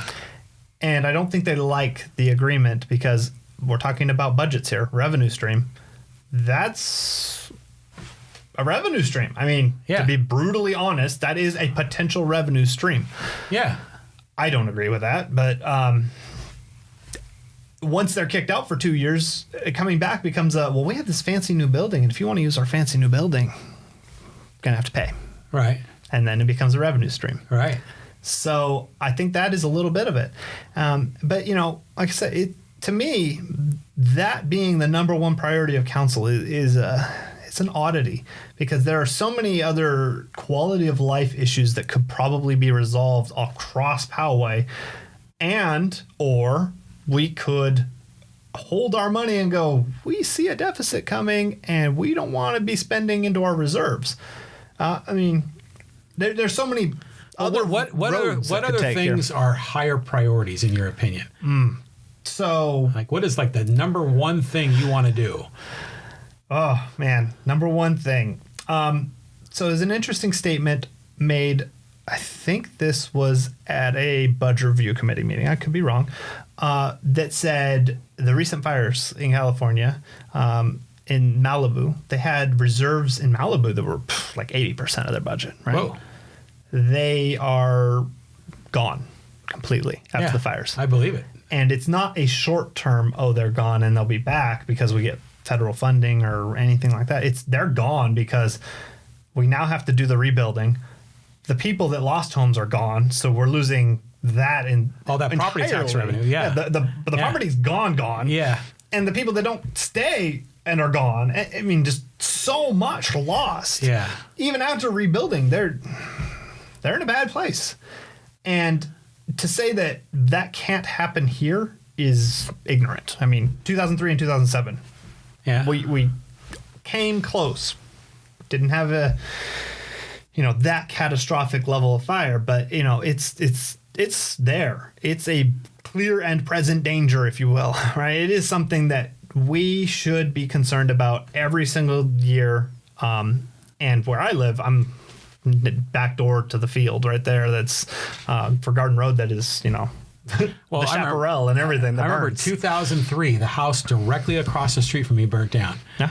And those firefighters that dropped that orange fire retardant, from the big tanker plane, saved our house. Well, so I drove through here to go to my parents' house to tell them to get out. Yeah. So I was driving through here and trying to figure out my way through because all the other roads were closed, and our evacuation center was Poway High, and then it had to be changed to the Qualcomm, or actually then, it was Qualcomm then. Yeah. Way old Jack Murphy Stadium. But, but it's interesting, as a candidate, you're advocating for fiscal responsibility, for prioritization of, funding. And I mean, that's a great message. It's a message I support. But that's a hard one to sell because everyone wants stuff. Oh yeah, yeah. And if you're a candidate, you're like, we're going to build a community center and we're going to fix a Spola Road and we're going to, do this and that. Well, that's the thing though. Yeah. The council, by and large, gets a pass on the fiscal conservative side of things, but they're doing the build things at the same time, right? Yeah. You can't. Well, you really can't have both, especially if you go into a deficit. Right. Now, I think to a large degree they're resting on the laurels of the great work that's been done by the predecessors who've always towed the line and have been very prudent. Yeah. I give credit to the council for willing to spend some of the reserves on certain high priorities. My budget review suggested that we could definitely go down. And it was, like I said, our suggestion was not with the community center in mind. I don't think that was even on the top 5 of our list. The priorities changed, I think, especially when money comes available, and it was, I think, $7 million that they took. Yeah, that's a big project, so I get it. I understand. But until it goes into deficit, until that time happens, there won't be any urgency to fix Well, and that's really the rub of things is, at that point, I said there are those hidden things, and I'll explain in a second. That's too late. Oh, yeah. That we're at the point you're in the deficit. That's 2 points past where you needed to be concerned. And that's exactly right. We have some big ticket items, like I said, Poway Center for the Performing Arts. That will need to be done even before we could get rid of it and off it, wash our hands, I guess, suggested. Maybe that doesn't happen, so it continues to be an ongoing funding issue. But either way, that's $4 million plus the ongoing cost. Espola Road. I'll be conservative and say we have to only add $2 million and we got to get most of our money back. Okay, $2 million, so we're at $6 million. And then you look at the big ones of, we have a bill that's being forced onto us down the road for a sediment issue down in a lagoon that needs to be reconstructed. And it goes with the 5 communities that all feed into that. And we're one of them. But our bill is $6 to $8 million for that, or conservatively $6 to $8 million for that. And that's coming up in the next few years. Has to be fixed by 2035. And so that's, I think, end of phase 1 of it fixing. And then there's phase 2 and there's the whole pension thing. Oh, and that doesn't get into pension. That doesn't get into, so, and looking at that, we're at 14 million. There's 14 million, almost 14 million right now set aside for the community center. To build a building that's smaller than exists now. Yeah. So, for me, it's a no-brainer. Scrap that. Maybe don't fully scrap that, but really look at renovation. I mean, I've suggested it tons and tons of times, and I know the comment to this from council is we've looked at all options and we're not going to consider renovation right now. Fair. That's always been the line, is that I've always heard that the building has gone too far south that it makes renovations almost a futile exercise. Yeah, it kind of grates at me. So when I was in the Navy, nuclear power is what I did. We have a very, very rigorous preventative maintenance schedule. Oh my gosh. Yeah, of course. So for me to Navy say... Navy and nuclear? Yeah, hardcore. For me to say, that building's too far gone. It's only 30 years old. Do you know how old the ships get in the Navy? Somebody wasn't doing something. Somebody was gun decking maintenance, as they'd say, or something. That government works that way in a lot of ways. I mean, how often do you see the Navy's government, though? Well, no, yeah. I get it. No, but think about stadiums, for example. They last longer than 30 years. No, some of them, they want to replace the one in Arizona, where the Diamondbacks play, and that thing's only about 20 years old. Yeah, well, and so to me, stadiums is an interesting. I'd say it's a good analogy because in that case, it's cities trying to bring in revenue, which maybe we're trying to bring in revenue by having this shining beacon. And that never pencils out. Never pencils out. Right. Exactly. That's why it's a good analogy, like I said. But scrap it and have the newest, latest, and greatest. Because if you're the one with the newest stadium on the list of stadiums, you either have the oldest stadium and you get that, or you have the newest stadium. Everyone in between is just the stadiums in between and moving on, right? So I totally see that as why we need to build the community center. I disagree, though, because I think we can get far better served by something like a renovation or waiting. And I think you're going to... Excuse me. You're going to have a challenge. How do I phrase this? I think in order to make this a successful point for you, you're going to have to be able to sell the community on the positive nature of it.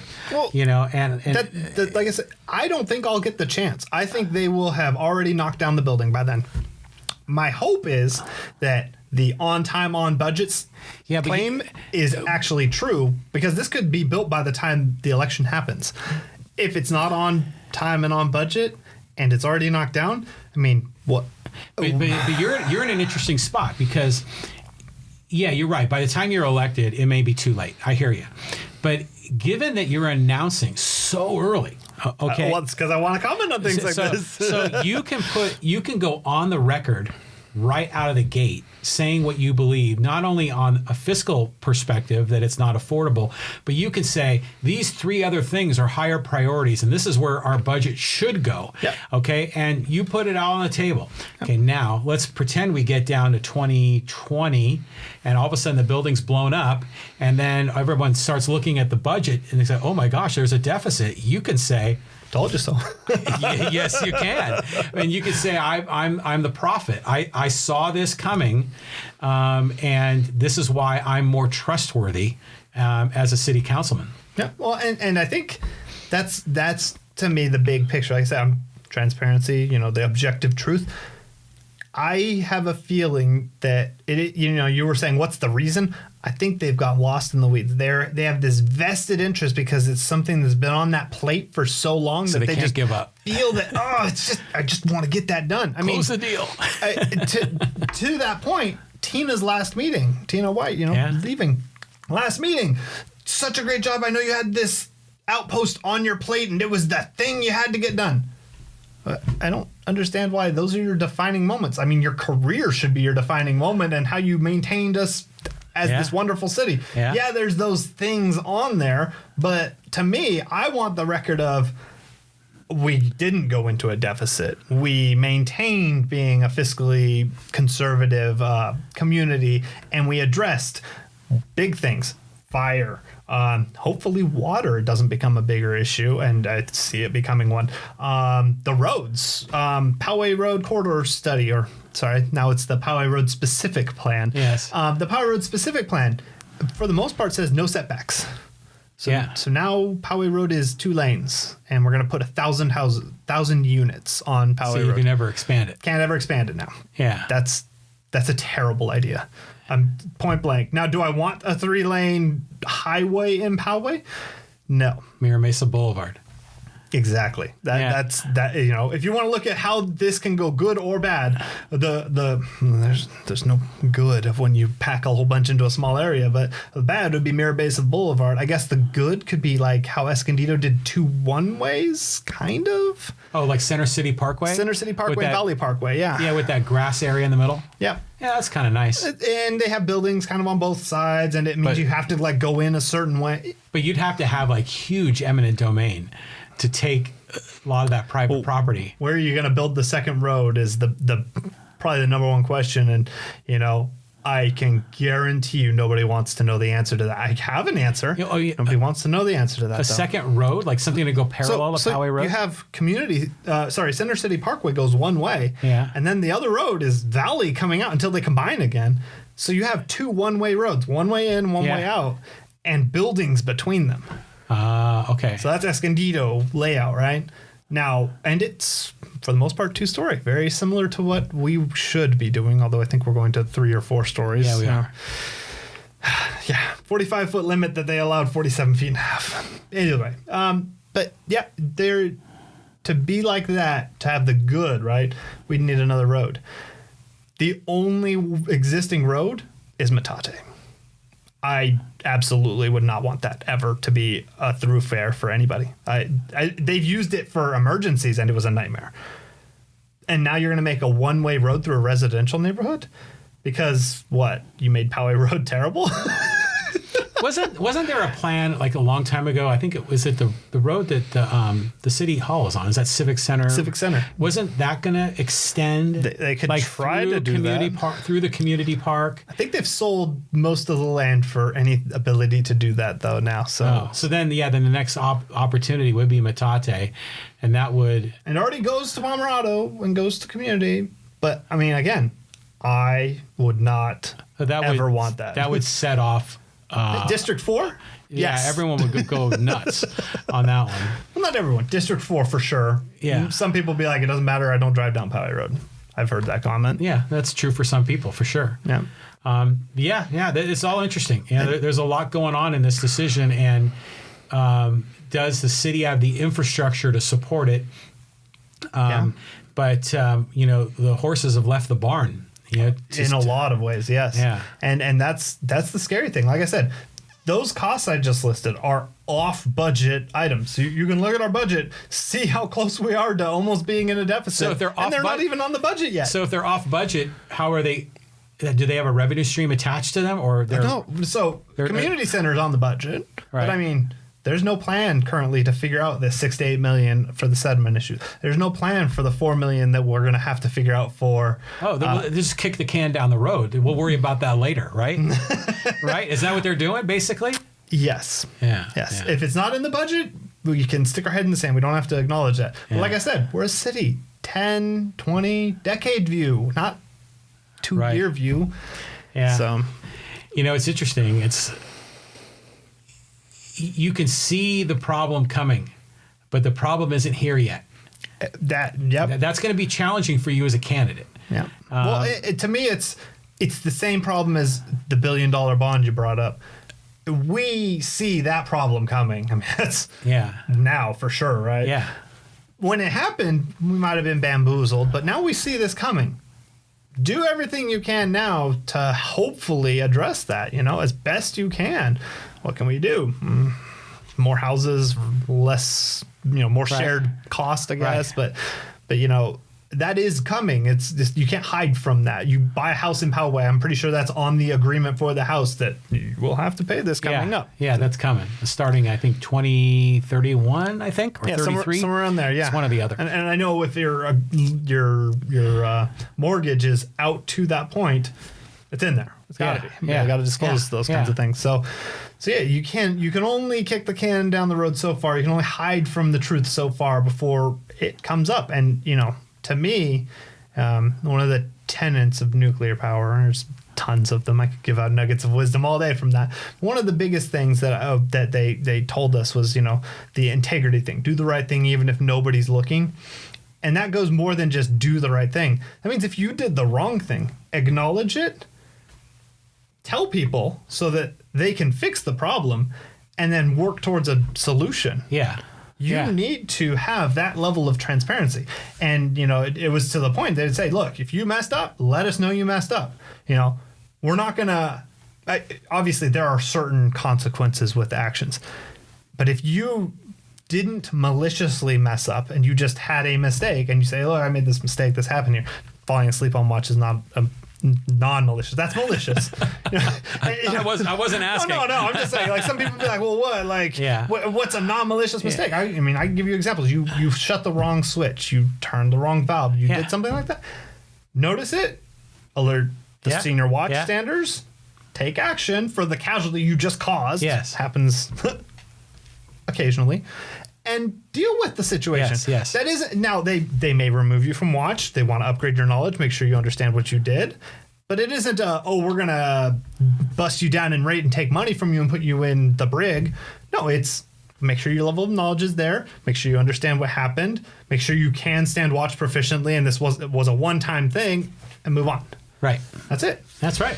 And so that really, I think that mindset, like you said, they're too embarrassed about certain things. I think that's the wrong mindset. We need to handle these things. We need to address them. We need to acknowledge mistakes if we've made them. And we need to the brutal facts. Confront the brutal facts, yes. The uncomfortable truth is, Yes. And, that may be the unpopular opinion because you're concerned about votes. Let me be the first to say, I will not hide behind something because I'm concerned about votes. Won't happen. It's not in my character. It doesn't matter how bad the thing is. If it's happened, we need to address it because the only way you said it yourself, that sunlight's the best disinfectant. Yes, I think that was 2 or 3 podcasts ago you said that. Well, you were a loyal listener or viewer. Maybe. It is so true, and to go to that point, I don't have a person that said this quote, and I've Googled it, so don't think my Google foo isn't good enough. Somebody might have it for me, in the comments or something. But I've heard somebody say, or somebody in the history say, privacy is the curtain behind which tyranny thrives. Oh. So I never heard that quote before, but that's a good one. If we're forcing these things to be these private, hidden, secretive things, that's how we get corruption and tyranny. Well, I think we're seeing that in D.C. right now, aren't we? Maybe. That's It's definitely with our AG. yeah. Yeah. Well, you're right. Because when there is transparency, then there's trust building that occurs. Absolutely. And you can't get away with shenanigans as easily. It still exists. Yeah. But when it's private, that's when the backroom deals happen. Yeah. And So you mentioned this, and I want to make this point because we talked about a lot of, I'd say, little things dealing with the budget, and you said how do we really fix that? I honestly think the only way to move forward from where we're at to, in my opinion, restore the trust. Because if we hit that deficit and then all those bills come up, that trust is blown. We're trying to repair and pick up pieces. The only true way forward is for our city to finally, and I don't know the reasons, I'm sure they're out there, finally have an official elected treasurer. Ooh, interesting. Person completely responsible for our money. They are the ones that the budget review would essentially go to, and they're the ones that would write that sign the check that goes to the community center, or go, guys, deficit 2 years. What are you doing? Right? They're the accountable elected official, singularly responsible. Now, the first treasurer, I feel so bad for, because you have to make sense of all of these different funds and where the money is, and loans that may be not paid back, and the whole gamut of things. Well, why would the city council be held accountable, for the finances? They should be, right? Yeah. But you have only 2 of them, and then wait 2 more years, and then 2 of them, and so then you forgot the last 2 years. So would the or treasurer whatever. be like every 2 years? I believe we could do 4 years or 2 years or recalls or whatever. Interesting. But I would say that the treasurer. So my way of doing it would be mayor, and then the treasurer's on the off 2 years. Okay. So you have essentially the 2 biggest responsibilities. Yeah. The mayor is our face, and the treasurer is our money. Every election. The master of coin. Are you a fan of go. Game of Thrones? Yes, I am. so be on the small council. Right on. Okay, so good. That is if I could. That's what we would do. That's an innovative idea, and I think that's an interesting one to bring to the people, because what you're saying is that you want to prioritize fiscal responsibility, and make it transparent. It's a hard prioritization. You go that route, you're not getting rid of or hiding behind anything anymore. It is all out there because that person's job is now tied to that. And I'm sure the comment is, wait, you want to fix our budget by electing somebody that we have to pay. I'm sure that comment will come up. Well, remember, we talked about PCPA, Poway Center for the Performing Arts. That's $400,000 a year. I think we can afford a treasurer with that. Let's see, we have right now, and I'm not saying that these people don't do work by any means. So, but looking at our city staff, we have an economic development director, assistant city manager, a city manager, and a few other that, if you look at it, all of those roles haven't existed until last decade or so. Some of those were recently sort of created. Right. And their roles really, now they have them defined. And I think if you look at the org charts, they kind of branch out, and so they aren't overlapping. But those should be overlapping roles in some perspectives. So is there room for a treasurer? Absolutely, I think. Well, what percentage of the city's operating budget goes to compensation for employees? It's got to be a really high percentage. It's actually... because the school district's over 80%. Oh, man. I don't have the budget in front of me. That's a good question. I don't know off the top of my head. Because you could make some arguments that... because if you're gonna optimize the budget or trim the budget or what term you want to use, people are involved. Oh, absolutely. And I agree. It is probably the biggest cost. Half of our budget's fire and safety. Yeah. So that's mostly people. That's mostly people, and that doesn't count the city staff, and that doesn't count city council. So it's going to be a matter of ultimately of prioritization, and then making those tough calls and saying this is a higher priority than that. Yes. And it's 1, 2, 3, 4, and maybe number 4 we can't do. Well, to me, it's you get that treasurer, you get objective, third-party objective, not unified council view objective, right? Now, you could argue, should a council have a always unified view? No, they should each have their own ideas and opinions. That does not seem to be the case. We always have a unanimous decision. So an objective third party accountable to only the voters and the budget. The council doesn't order them around. They're the budget, and here is priority list. And if the council says, no, we're not going to vote on that, then that reflects on council, right? So for example, treasurer says, we should not do the community center. We should focus on Espola Road, and we should figure this Poway Center for the Performing Arts out. And council says, we're not listening to you. We're going to spend this money and go into a deficit. Treasurer goes, announcement, we're going to a deficit. Your council has decided. And, there you're like, I'm not. I have let them know, here are the numbers. Here's how bad it will be. So there you go, people. And then we go, whoa, it's that extra accountability. I mean, do you believe the random guy in the blue shirt that gets up there and says, how dare you guys have this deficit coming? Or do you believe an elected official who goes, you guys really want to go into a deficit over a community center? It's a lot more weight behind it, and I think that accountability starts really ratcheting up. It's an innovative idea. I think it's something that would be good for you to really kind of flesh out, because that's a differentiating opportunity for you, depending on who chooses to step up and compete with you.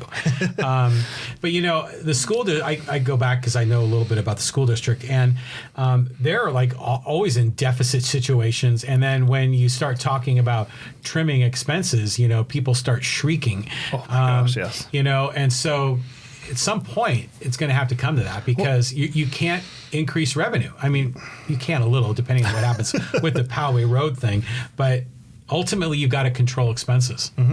There's like, I think John Mullen says it best. And, I can give people credit, right? Of course, yeah. You only have two ways to address the budget: bring more money in, trim or spend less. Yes, those are the only two ways you adjust it. And you brought up the school district.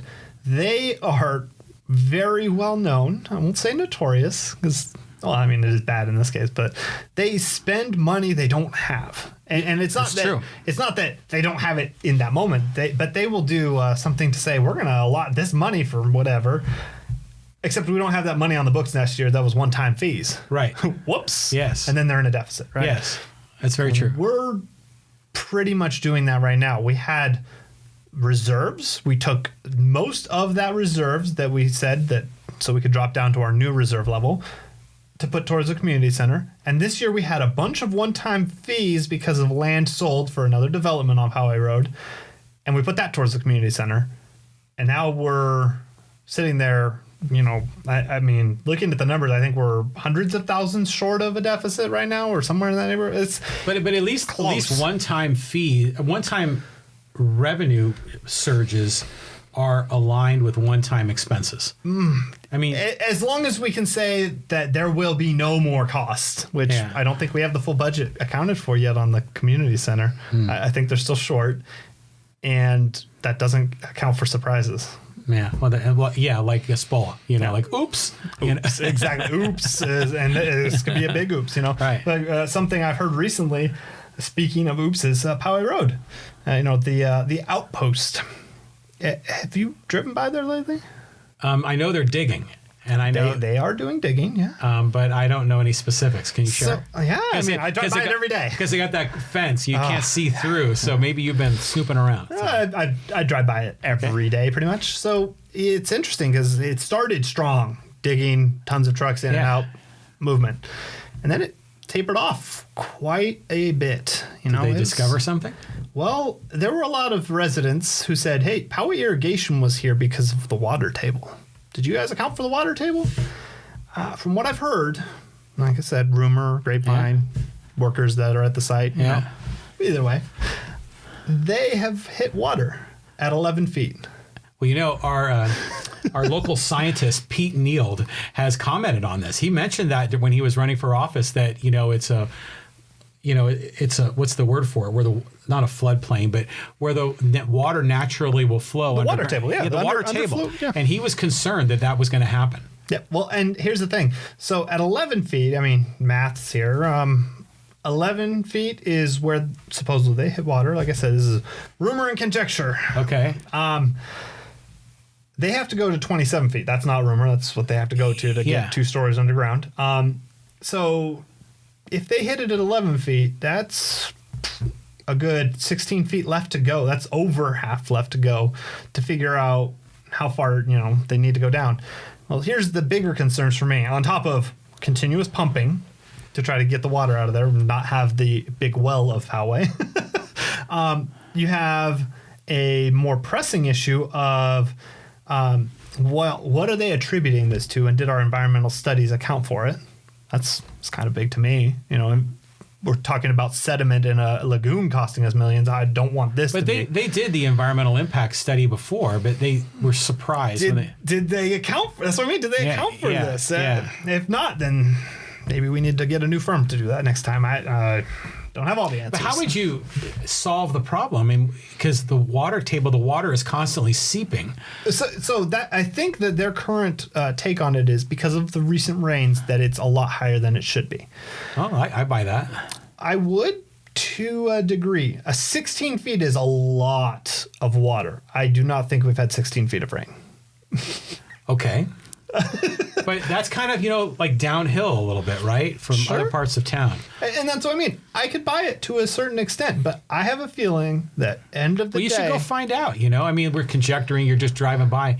Can you, show up at the site or snoop around? I don't know who would talk to me there, but I can definitely ask around. Or go to the city hall, find out. You've got how much of a runway here on your campaign. Yeah. You could be digging around, snooping around, turning over rocks. Well, that's what I mean. The things I've heard are, the expected cost to dig, $2 million.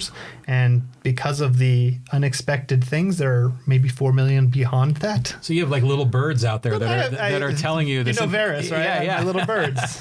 So you get your information. I get my information, and more often than not, it's true. Let's be honest. I was not surprised about an announcement for supervisor.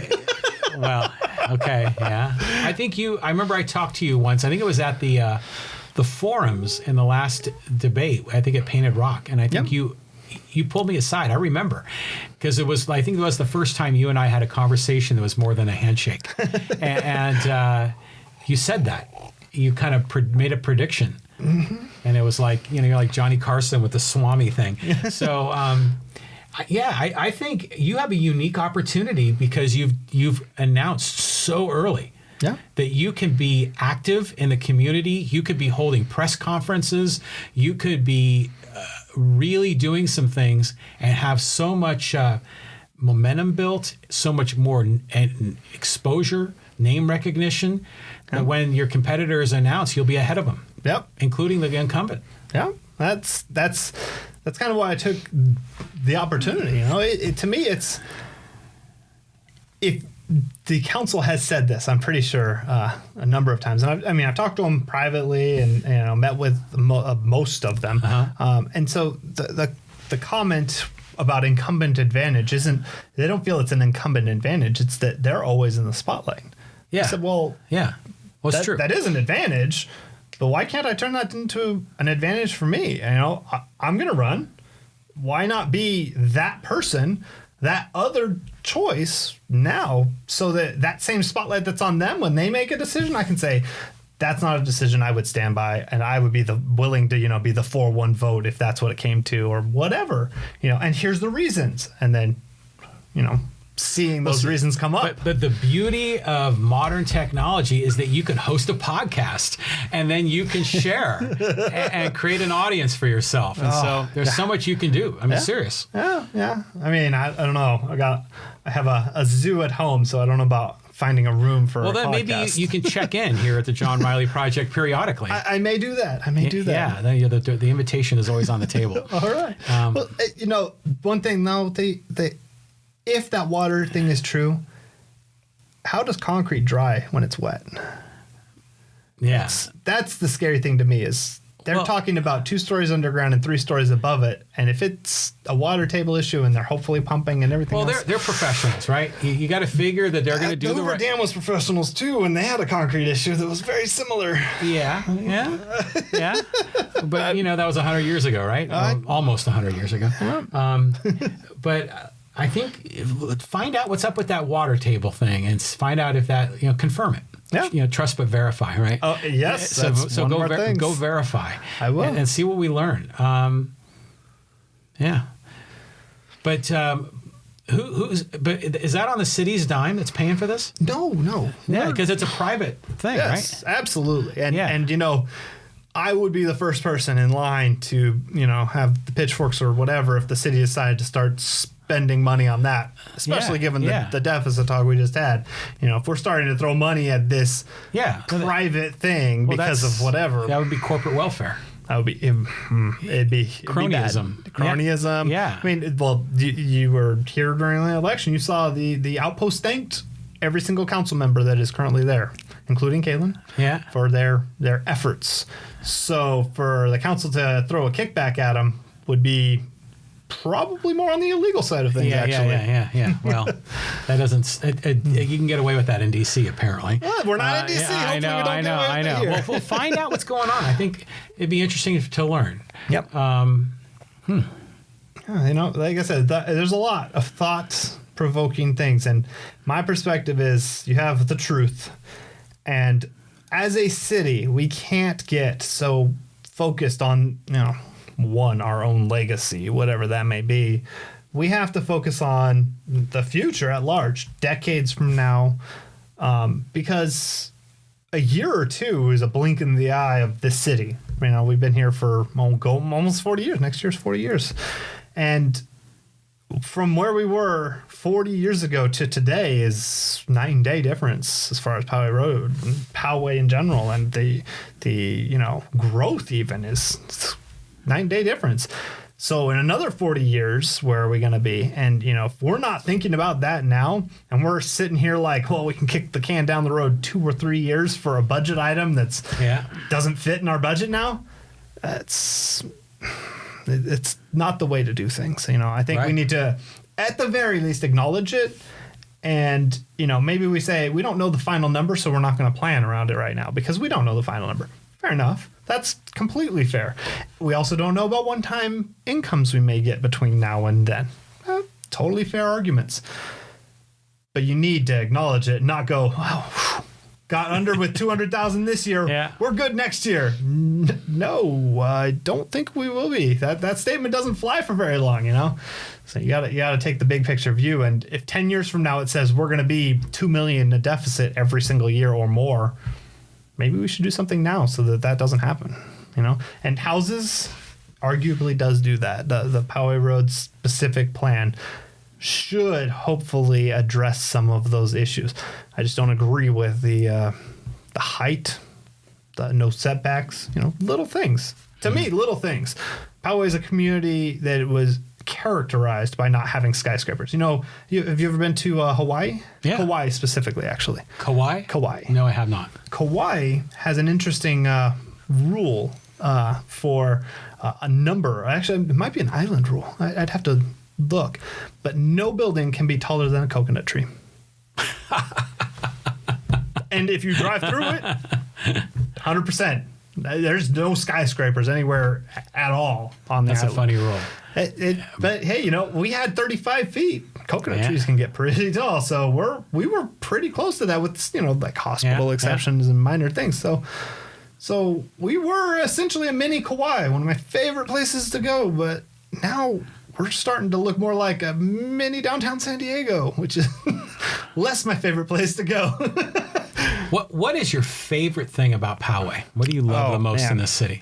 So, Poway has, always, as far back as I can remember, always had a unique sense of character.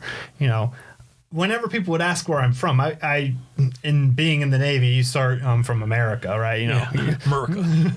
Well, in foreign countries, it could be anywhere, right? So, but sometimes I wouldn't even think about it. I'd be like, oh, I'm from Poway, and it's actually impressive. The number of people, is that California, Southern California? And I'm like, whoa. I mean, we're in Hong Kong. Yeah. Like, how do you know where? Oh, I have relatives. They live in North County. Oh, okay. That's whew, all right. I mean, normally it's America, California, and then narrow down Southern California and just keep narrowing it down. But no, they sometimes just, I know where that is. And I'm like, nice. I grew up in Mira Mesa.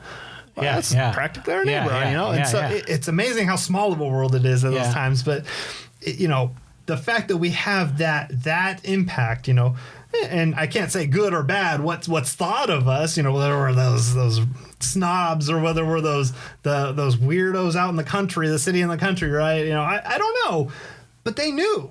And to me, it was always, you know, all the people that I've known from Poway, it's always, you know, that sense of pride, I guess you could say, you know, Titan pride of Poway High School, right? Yeah. So it's that we're from Poway, we represent Poway, you know, lots of very interesting things, you know, the wrestling legacy when I was there at Poway High School, which at that point was undefeated. And a few years later, we had the one defeat, you know, but all of that goes into what our community is and then where our people go and how they come back. And, you know, a lot of people I know want to come back to our community. Yeah, they do. You know, we're the small town in the big city. Yeah.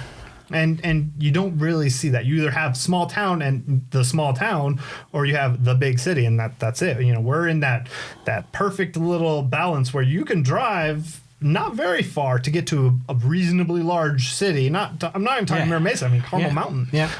Or you can go to downtown. That's even, you know, not that far.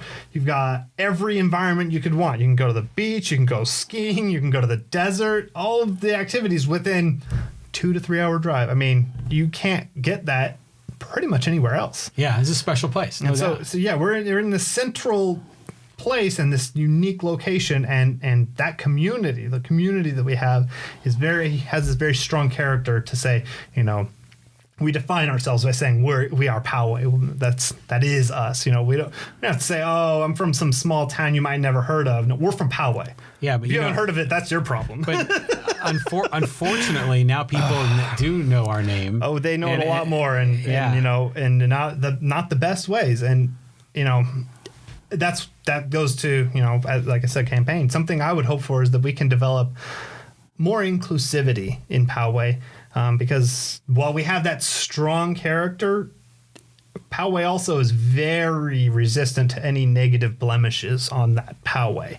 You know, we want Poway to be this gleaming, prideful thing, and you know, it has problems. We have issues. We had the swastika during Christmas. Yeah, we had the recent attack. We had you know, we've had the issues at schools.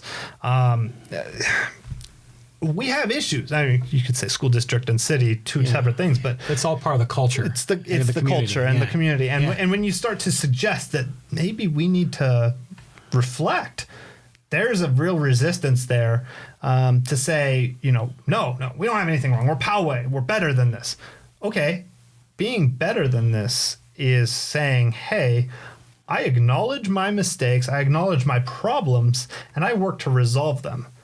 You're only as strong as your weakest link, and if your weakest link you're ignoring, it's going to get weaker and weaker. That's right. And so to acknowledge it and go, yes, we need to patch this up, work through this, make this better, be more inclusive, be even better, more outreach, more helpful, more. I mean, we have great volunteers, we have a great community, we have all these great things, but to take it that extra step, you know, we're not the number one city in California. Maybe we want to be, but why don't we strive for number one? What are we missing that's making us not be number one? Let's start dealing with those issues. If it's petty crime, okay, let's deal with petty crime. If it's we're not diverse or not inclusive enough, let's deal with that. Maybe it's homelessness. Let's deal with that, you know? And it's not, let's ship them out for homelessness. It's not, let's build a shelter in Poway. You know, those are the extremes here. I'm saying Poway doesn't deal with its issues. It offloads them. It outsources them. And in this case, you know, we pay, I think, Escondido for homeless services. How's a homeless person going to get from here to Escondido? I mean, they don't have maybe they have a car. Some do live in their cars. But, if they have nothing, you're going to have them walk to Escondido, walk to downtown San Diego to get the services. We need the resources available. And that's what, having an outreach center, having a diversity center, having these things in Poway that are available to the community. I think, we could go those extra steps to make Poway have that more wholeness. And those would be wonderful things, but if the city has to fund them, and then we go back to the budget again. Hey, well, we talked about community center. Community center's big, it's going to shrink. If we kept it big, maybe we could fit some of those things in those rooms.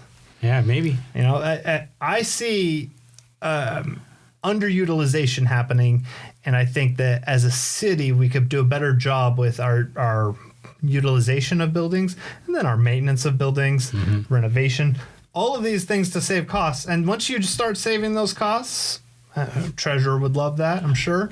But then you can start looking at, all right, why do we need to build a new building for the diversity center, right? We could fit the diversity center as, this building that already exists right here, or this room in this building here. Yes, you have to come to City Hall, but this is the diversity center in City Hall. Whatever it may be, not having it is bad, but not even acknowledging it or putting a room towards it or, anything. There can be steps. It can be small steps. Start with a room. Start with a handout. I mean, anything. Here's the resources. Here's the numbers to contact. I don't know if that flyer exists at City Hall. Maybe it does. I'd hope it does. I'm going to hope for the best for our city. That's something that Kaylin Frank talked about on my podcast I had with her, was trying to bring all those resources, like the county level resources, and publicly make them available to Poway residents. Yep. And for me, my litmus test for that is, does anybody know about them? Can anybody point to where to go to? City Hall, okay, but if you've been to City Hall, there's a lot of City Hall to go wandering down. Yeah. Yes, you can ask, but, I've been to the city clerk. You can't say it's the city clerk. They do not have it right now, whatever today is. If they have it tomorrow, I'm going to be surprised. But, they do not have it right now to say this is all of the numbers. These are the contacts. They have city stuff to say this is, some contacts within the city and some things within the city, but it's not, here are the services for Escondido where we pay for XYZ service, So I think that community outreach definitely is lacking here. And it goes to transparency, there could more be done. And I think that's our big first step is, could more be done to make the community as a whole feel like they're getting all of the details. I tell somebody, hey, they're going to raise your water rates. What? They sent you something in the mail. Oh, I didn't look at that. Well, I can't make you read your mail, but, was that enough is my question. Okay, yeah, it was in the chieftain. Yeah, it was mailed out. We're going to have people knock on doors? No, you don't have to go absolutely crazy. But if you made it so it had point blank up front, we call it the bottom line up front, right? Bottom line up front, your rates will go up. Yes, no, or no if you don't want this. I think we'd have a lot more responses. Now, that goes to income, right? We lose the ability to raise water rates. We lose the ability for water-related projects. We lose the ability to, currently pay back into our reserve that we had in water. So all money is fungible, right? You can swap it around. Yeah. And so when they raise water rates, it's kind of like a way to increase taxes without really saying that. Yes, as long as you can in any way tie it to water. Yeah, and they can get creative. They do. And that's the fungibility of the whole thing. And to me, that's where the treasurer comes in. You tighten down on that a whole bunch to where, this, you made a loan from this to this. Now, this one paying back this one, which hasn't made it to the point where it can pay back this one yet, is the reason we haven't paid it back. That's like the game Mousetrap. Yeah. You lose it in the details and you're like, I think we paid it back. Did we? I don't know. Whatever. Here's another kind of fun question to ask you. So we've been talking about the city government. We've been talking a little bit about the culture and community of Poway. I asked you, what did you love about Poway? You gave me a good answer. Give me a pet peeve, okay? And it could be like something really trivial that just irks you. I'm sure I can come up with a list. You probably mentioned some already in the podcast, but I have a couple of them. Surprise me on something. So one that comes up a lot. Like I said, I drive down Poway Road every day, pretty much. I mean, I have to. I'm on Poway Road if I want to get out of Poway. Yeah, that's it. The thing that I see a lot of lately that just drives me up the wall is people running red lights. Really? Yes, and it's not blatant like, oh, we stopped, traffic's going, I'm going to weave my way. No, it's the continuous turning from Poway to community or that. And then did they create the blockage of traffic? You create the blockage, which, let's all go back here to driver's ed. You do not enter the intersection unless you have a clear path through the intersection. That's exactly right. Yes, it is driver's ed. I remember that. And to me, the biggest thing that I've learned, and there's a lot of car statistics. I don't want to bore people with car statistics, but driving faster generally won't get you there faster because it's most of the time things like stoplights that affect your path. In those cases where you're running the light to make the next light or whatever, that all in the wash is maybe 30 seconds you saved. Yeah, I believe that. Yeah. But even more so, the bigger one is if you're doing something to, let's say speeding to make that light or something crazy like that, is it's the math of that. It is crazy. So let's say you were going, 70 miles an hour and you had to stop. So you slam on your brakes. Guy next to you, exact same car, weight, everything, going 100, slams on his brakes. You stop an inch before, a poodle, something in the road. The poodle. Something. Grandma crossing the crosswalk. Yeah. You stop just in time, right? Yeah. How far past you, or how fast? How fast is guy next to you, mythic you that was going 100? How fast do you think they're going? And like I said, you at the exact same time hit your brakes. How fast do you think they're going? Oh, like 40 miles an hour, maybe? No, they're going over 70 still. 70? From 100, they've gone down to 70. Holy. The math. So, long, complex equation. I'm going to make it real simple here. 70 miles an hour. We could do the force rate, all this stuff. Let's just say 7 squared is 49. 10 squared is 100. Yeah. Take that 49 that stopped from the 100, and you're still with 51 instead of 49. Yeah. So you're going over 70. Wow. I think you're going like 71.8. If anyone wants to check my math, be my guest. It is shocking. And that's, like I said, that's 30 miles an hour. That's nothing. Always is true of those kinds of things. Think of the poodle. I know. And that's the thing. You stopped just in time. They didn't even they're is gone. They're just through the intersection, through the next intersection. It's... Yeah. So, but you're right. But I don't think people understand.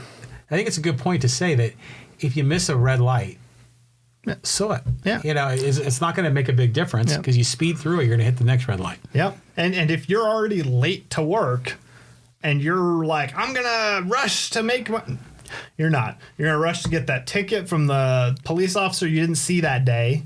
And that just happened to be the one day that they couldn't, those wonderful comments. Oh, today's the only day I've spent. Sure, whatever. So that'll delay you. The light that you catch next will delay you. The person that cuts you off will delay you. The accident you get into will definitely delay you. So is it really worth possibly making up, like, I think the most I've made up, I do a 26 miles drive around each. It might be 24 and a half. It's ballpark, 25 miles, let's say. I drive that every day, both ways. So 50 miles a day. I think the fastest I've made it, and I'm not talking about speeding and I was trying. I'm talking about I got lucky with the green lights and everything. Yeah. I think the fastest I've made it's about 30 to 35 minutes. The longest with horrible traffic, car accidents, and I have ways to avoid them. I know all kinds of back roads, and so I'll exit and go around and take some stoplights, is about 45 to 50 minutes. So you're talking 15 to 20 minutes. Yeah. And the difference is everything working my way to everything not working my way. If you're talking your average one, it's between 35 and 40 minutes. That's almost every single time. So can I make up time? Well, I mean, unless it's this extreme, no, I'm not going to make up time. Not even close. It's going to be a minute or two at most. And for me, parking lot is a 10-minute walk from there to the building I go to. So 10-minute walk. Yeah. That's a huge parking lot. Oh, it's a big parking lot. Yeah. Well, I mean, the parking lot is way back behind. And if I have to go past that to the overflow one, it's a 15-minute walk. So yeah, from there all the way across the street through 2 gigantic buildings or, down at least one. So it's about 10 minutes. I can make up more time running than I can make up driving. Yeah. There's a similar rule that I use is that if I'm in a big parking lot, I just take the open spot. It doesn't matter where it is. And then I just walk, and I know I'll be faster than driving around. Yep. And I remember they did a piece on this. I know it was on like 2020 or 60 Minutes. And they actually had like some math professor, and he like figured it out.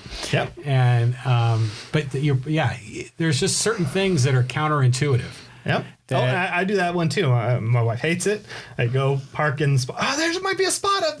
There could be like 5 spots up there, but if there isn't, and the hidden car, as I like to call it, where it's like a giant truck and there's this little tiny a bike in a parking spot, whatever it is, you go, oh no, and then you have to drive around again, and then you're even further back because that spot's. I just take the first spot. And I'm just like, boop. Here we go. Spot. Done. Yeah. We're here. You know? And that doesn't mean I won't drive, but I'll do kind of, are these, nope. Okay, we're going to the spot. Yeah. Done. And just drive back there and go. And, that saves more time, like you said. But the speeding one, to me, it's like, I haven't gotten a ticket in years. I don't speed. It's, so the time for getting stopped to get a ticket or an accident or any of those things is vastly outweighed with just go to the speed limit, and you're a minute or two behind where you could have sped and caught up, and when you're talking about, like I said, being late, you're not making up 15 minutes. Were you a Boy Scout? No. Oh, well, yes, for a little while, but not an official Boy Scout.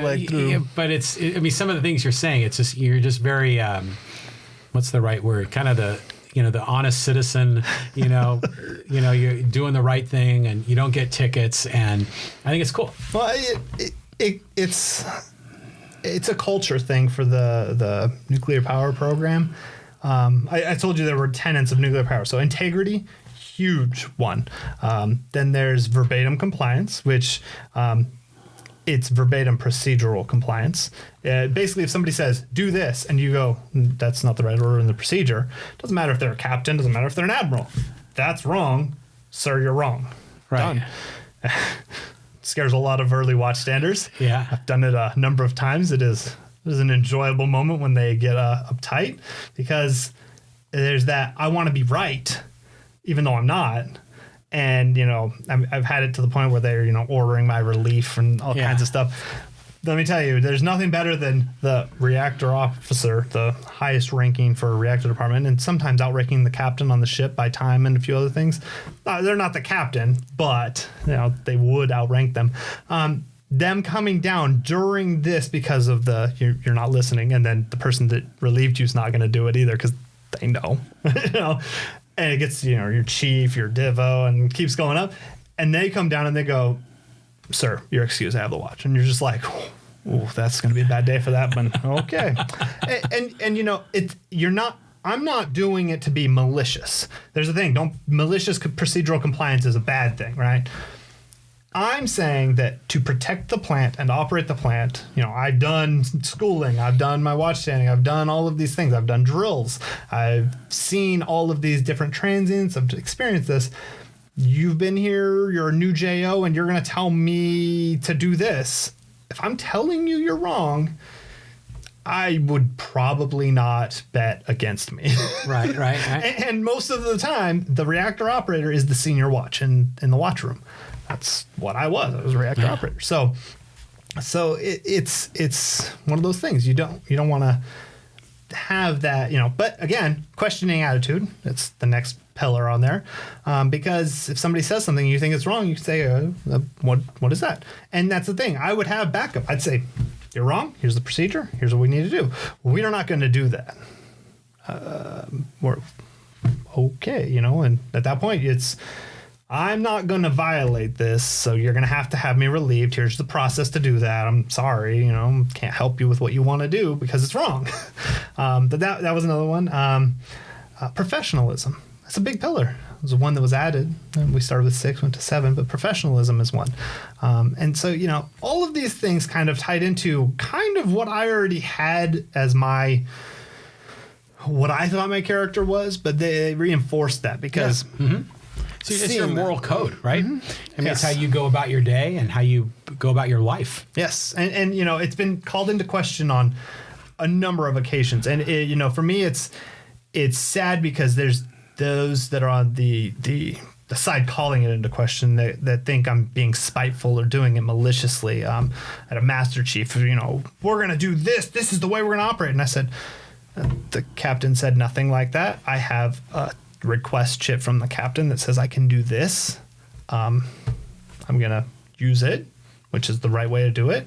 I'm going to route it through you. And, you're not on the routing chain, but you're demanding it go to you, and at the time, like, for example, the process said 3 days for a routing chit to go all the way up and all the way down. It was a request that had to go to the captain. Took 2 weeks to go to the master chief. And then he told me to rewrite it. And I said, I'm not going to do that. I mean, it's not my fault that this took this long. I would have hand walked it to each one of you. Honestly, I have no problem doing that, but I'm not going to fix your mistakes. And you required all of these extra people to tell me no because you didn't want to, you'd bully me into the no. This was signed, I re-enlisted for a special privilege by a captain. You are a master chief. It's not even close. Right. So you're not going to tell me no unless he tells me no. And I'm fine if he tells me no. I truly am. Well, then it went past him. He had to go see the captain. Captain wasn't happy. And then his requirement that nobody get overnight liberty and a bunch of other things disappeared from the entire department. And the department loved me. He hated me forever, pretty much. Yeah. But the right thing is the right thing, Right. And I will stand by that, even if I'm the only one, and even if I have to deal with the blowback. I don't, it's... Well, this is interesting because that speaks to your integrity, your commitment to your own set of principles. Mm-hmm. And it goes to the thing that you mentioned earlier, that you're not going to do things for votes. No. You're going to do things for what you believe is the right thing. You're going to put it on the table. And if it turns out that it lost you votes... And it is what it is. Another pillar, ownership. I will own that.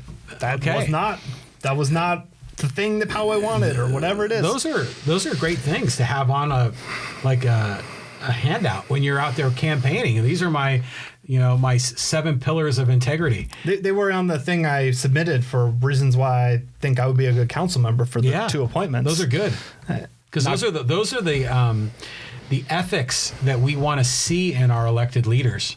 I wholeheartedly agree, and I think that there's things that I've added, but it's not really added. It's transparency isn't a new pillar. It's integrity is doing the right thing if nobody's watching. Well, if nobody's watching, then nobody knows you did the right thing. This is just making sure that everybody knows what the right thing is and that you're doing that right thing. Yeah. So it's just, it's acknowledging it. And that goes back to ownership. So it's a combination. It's, fusing these together to say this is a whole picture of what we need.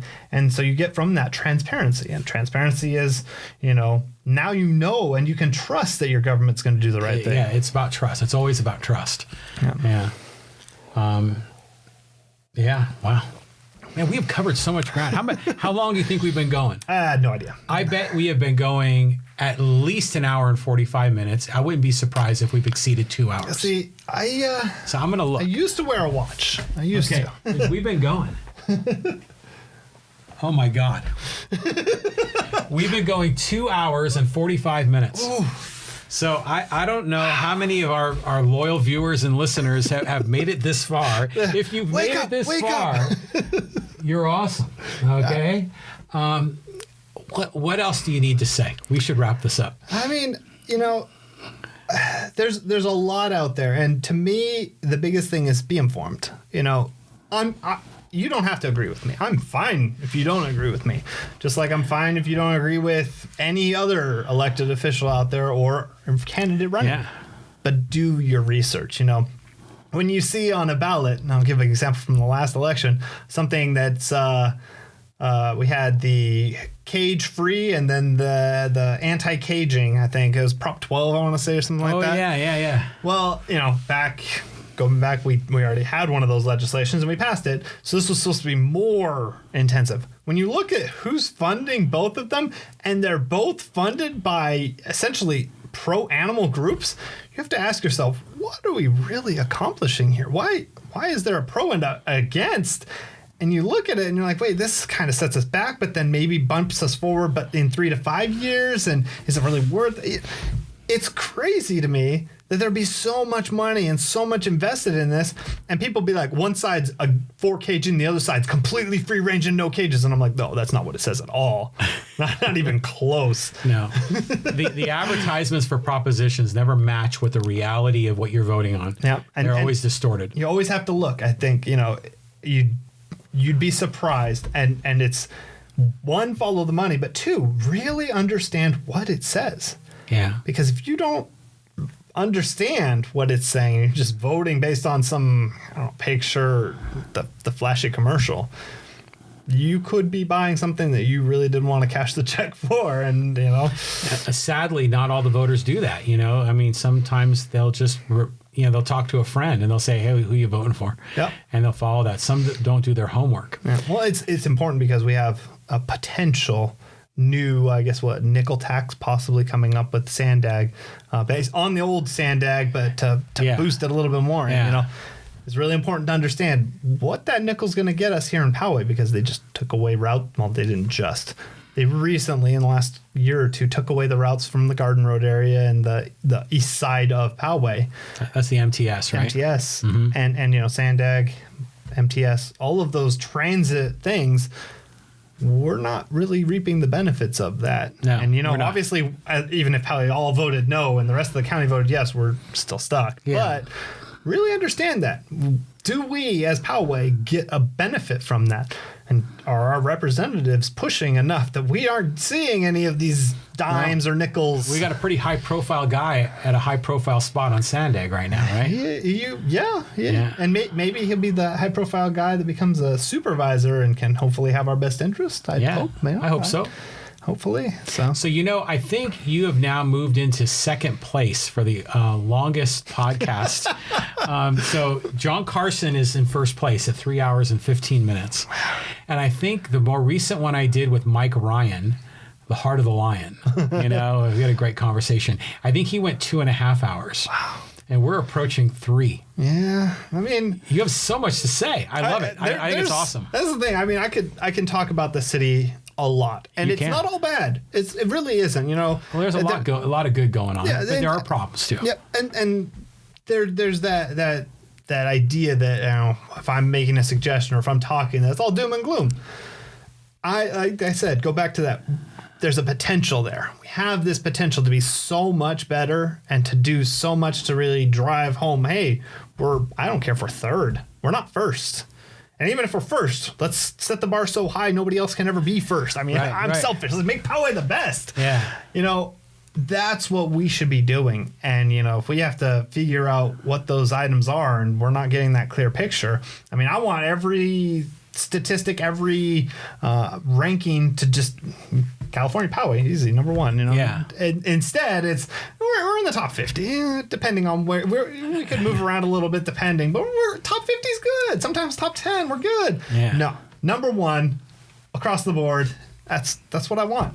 I mean, that's a pipe dream, but I don't think it's out of reach. I think we're one of those shining jewels, those unique places where we have people want to be here. We have education-wise a great school district, maybe not financially, but right. Education-wise a great school district. Mm-hmm. And we have, at least right now, a small community. Now, how much that grows from either mandates or local choices remains to be seen. But, we still are in that unique space where, we have that opportunity to be the best and to have all the people wanting to come here.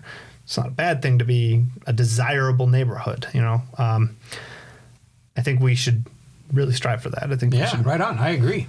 Yeah, I mean, it's. I remember when Mayor Voss ran for mayor the first time.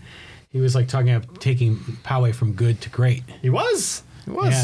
Yeah. And that's what surprised me. You know, the comments in the 2018, the last election. It was you know, it's all doom and gloom, but we can just stay the course. And I'm like, if we're going from good to great, we're not staying the course. We're moving in some direction. We need to be moving, and you know, weather the storm, whatever you want to call it. But we need to go from point A to point B, and that doesn't mean just hold the rudder and keep going straight. Right. You know, that means we may have to make some changes, and you know, need to confront those truths, I think. So. I agree. So, is there going to be like some big events on your plan? I mean, there'll be a lot of events. I have a feeling I'm going to be meeting in neighborhoods. You know, good.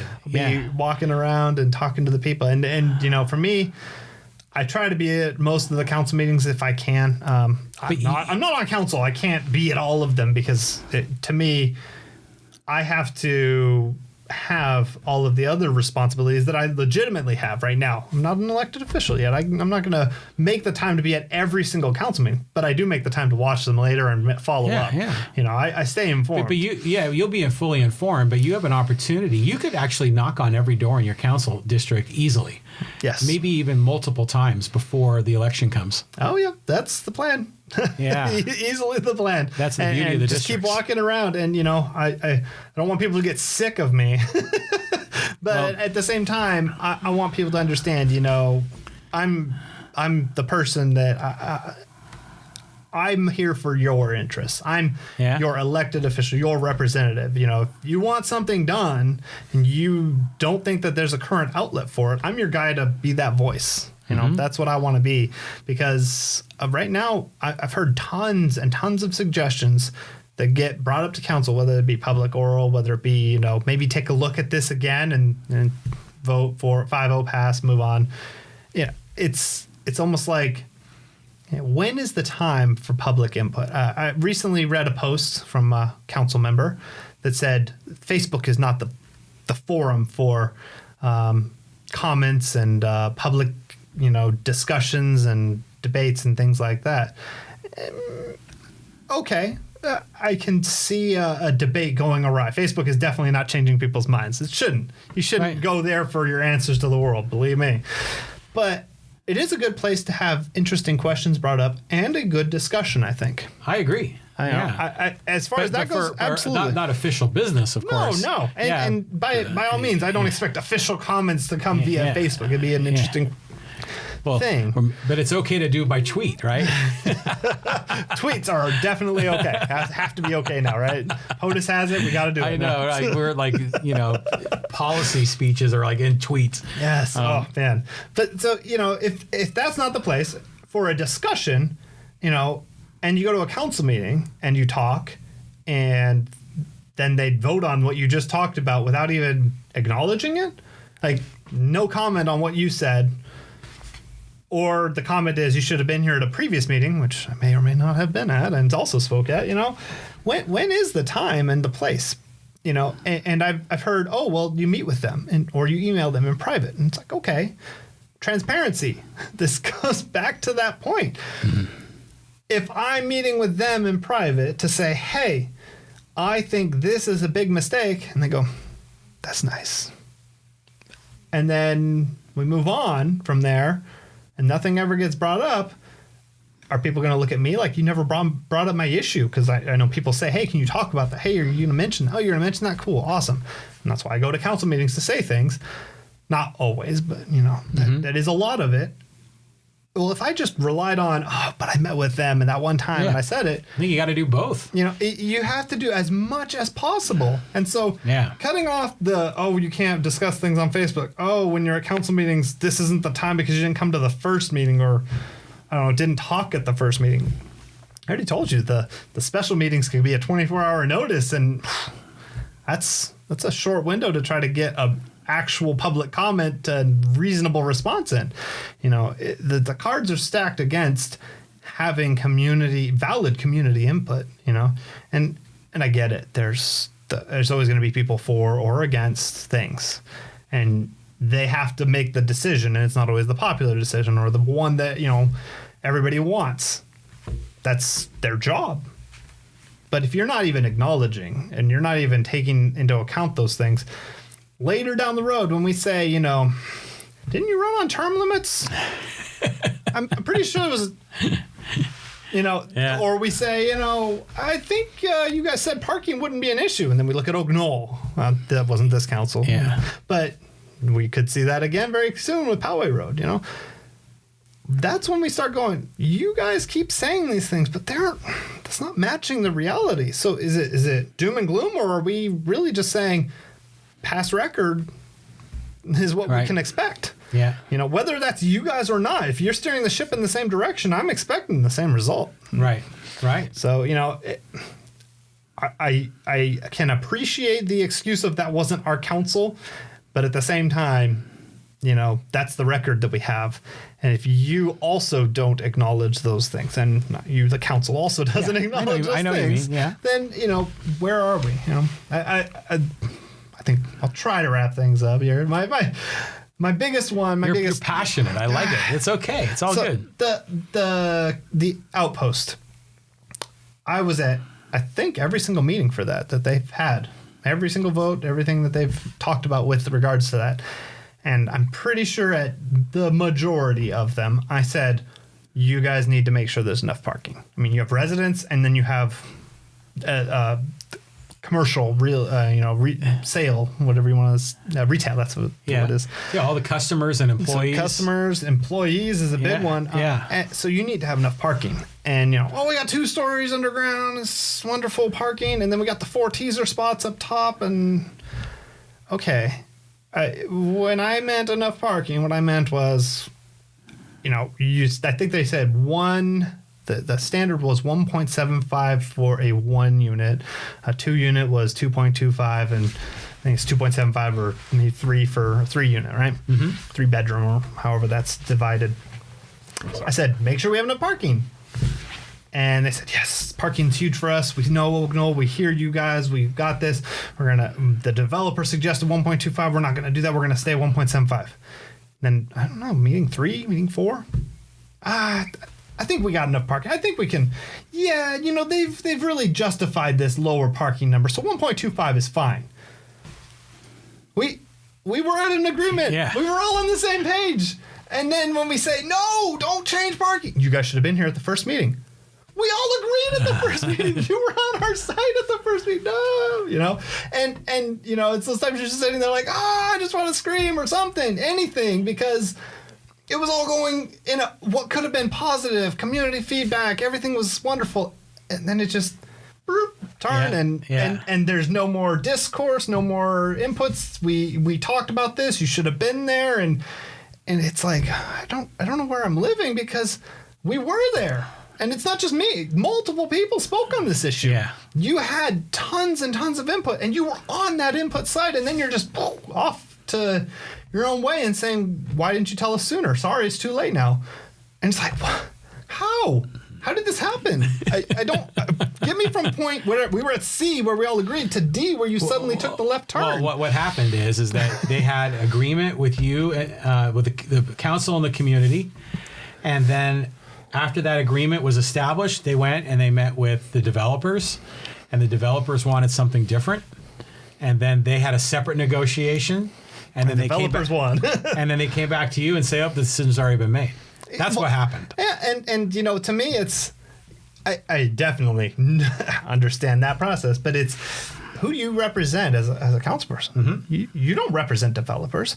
This isn't city of developers. This is city of Poway.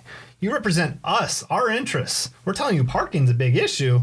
We want to see tons of parking. Well, not tons, but we want to see parking that can handle this. And you turn around and say, the developers think that we don't need that much parking. We say, hey, we don't want buildings. 45 feet is, all right, I'll let it go, but don't go any higher than that. 47 and a half feet. You guys don't mind that 2.5, right? Okay, here's something crazy, and it's to me, this one was the most amusing thing. They said there would be no four-story buildings in Poway, right? That's not Poway, right? Because a lot of people complained about that one at the end of Poway Road. That's not Poway. Oh, it's yeah. San Diego. Yeah, that new building. Sabre Springs or whatever, But the Poway Road specific plan allows for four-story buildings. Right. They made an adjustment. Point blank, it allows for them. And people are like, oh, but the outpost is only 3-story. It allows for four-story buildings. Actually, it probably would be 4 stories if they didn't have the specialty designed retail for a gym with 18-foot ceiling on I think the first floor. So it could easily be that 4-story thing. Yeah. And so, we're at 3 stories at 47.5 feet, and they allow for 4 stories. I don't want to know how much bigger that's going to get above this limit that they already broke. That's the rub. You made if it's not how you're going to legislate and it's not how you're going to run things, change it. Be honest. Be upfront. 50 feet. We'll stay under 50. Fine. Done. We're all on the same page. This one's 51 feet, so it's an automatic deny, right? We're good. They need to figure it out. Good. All right. No, not this. It's 2.5 feet. We're good, right? 51, 52, 55. We're good, right? 56. When does this stop?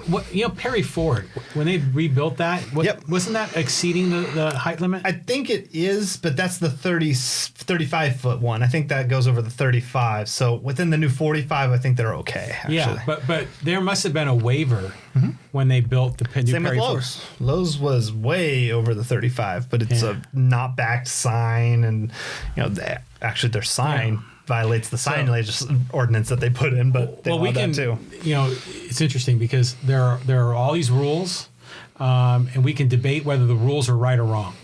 But there should be equality under the law. Absolutely. That's what I mean. And a government should treat everyone the same, not making a special exception for you. Yeah. Yeah, well, and so that goes to the recent one, the lemonade stand law. I'm going to call it that. It's what I want to call it. They call it the sidewalk vendor ordinance, I believe. It's the lemonade stand law. It's my new thing. Because if you read that, you cannot have lemonade stands. They're not allowed. Right.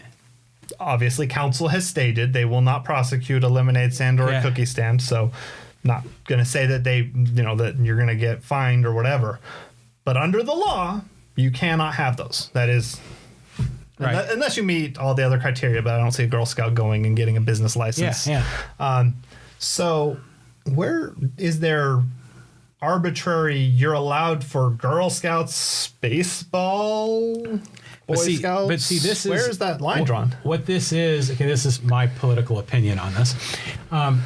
This is way government uses regulations to rig markets and to block competition. Well, this law can't affect any of the events. That's outside of it. So the fairs, the street market, so they make exceptions for these guys, but not those guys, and that's how the market gets rigged. Oh yeah, they make their friends get the pass, and everyone else doesn't.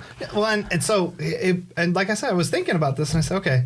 So they said the pass. We're not going to go after Girl Scouts or lemonade stands. I'm going to go ahead and extend that. Boy Scouts are probably okay. Your chocolate sales for baseball, all normal things, right? Okay. Candy Cane Lane. Christmas is coming. I mean, maybe a little far out, but it will be here before we know it. And they usually do hot cocoa for sidewalk vending there. Yeah. And I know Garden Roads Robotics set up and sold things to fundraise. Yeah. Are you going to ban that?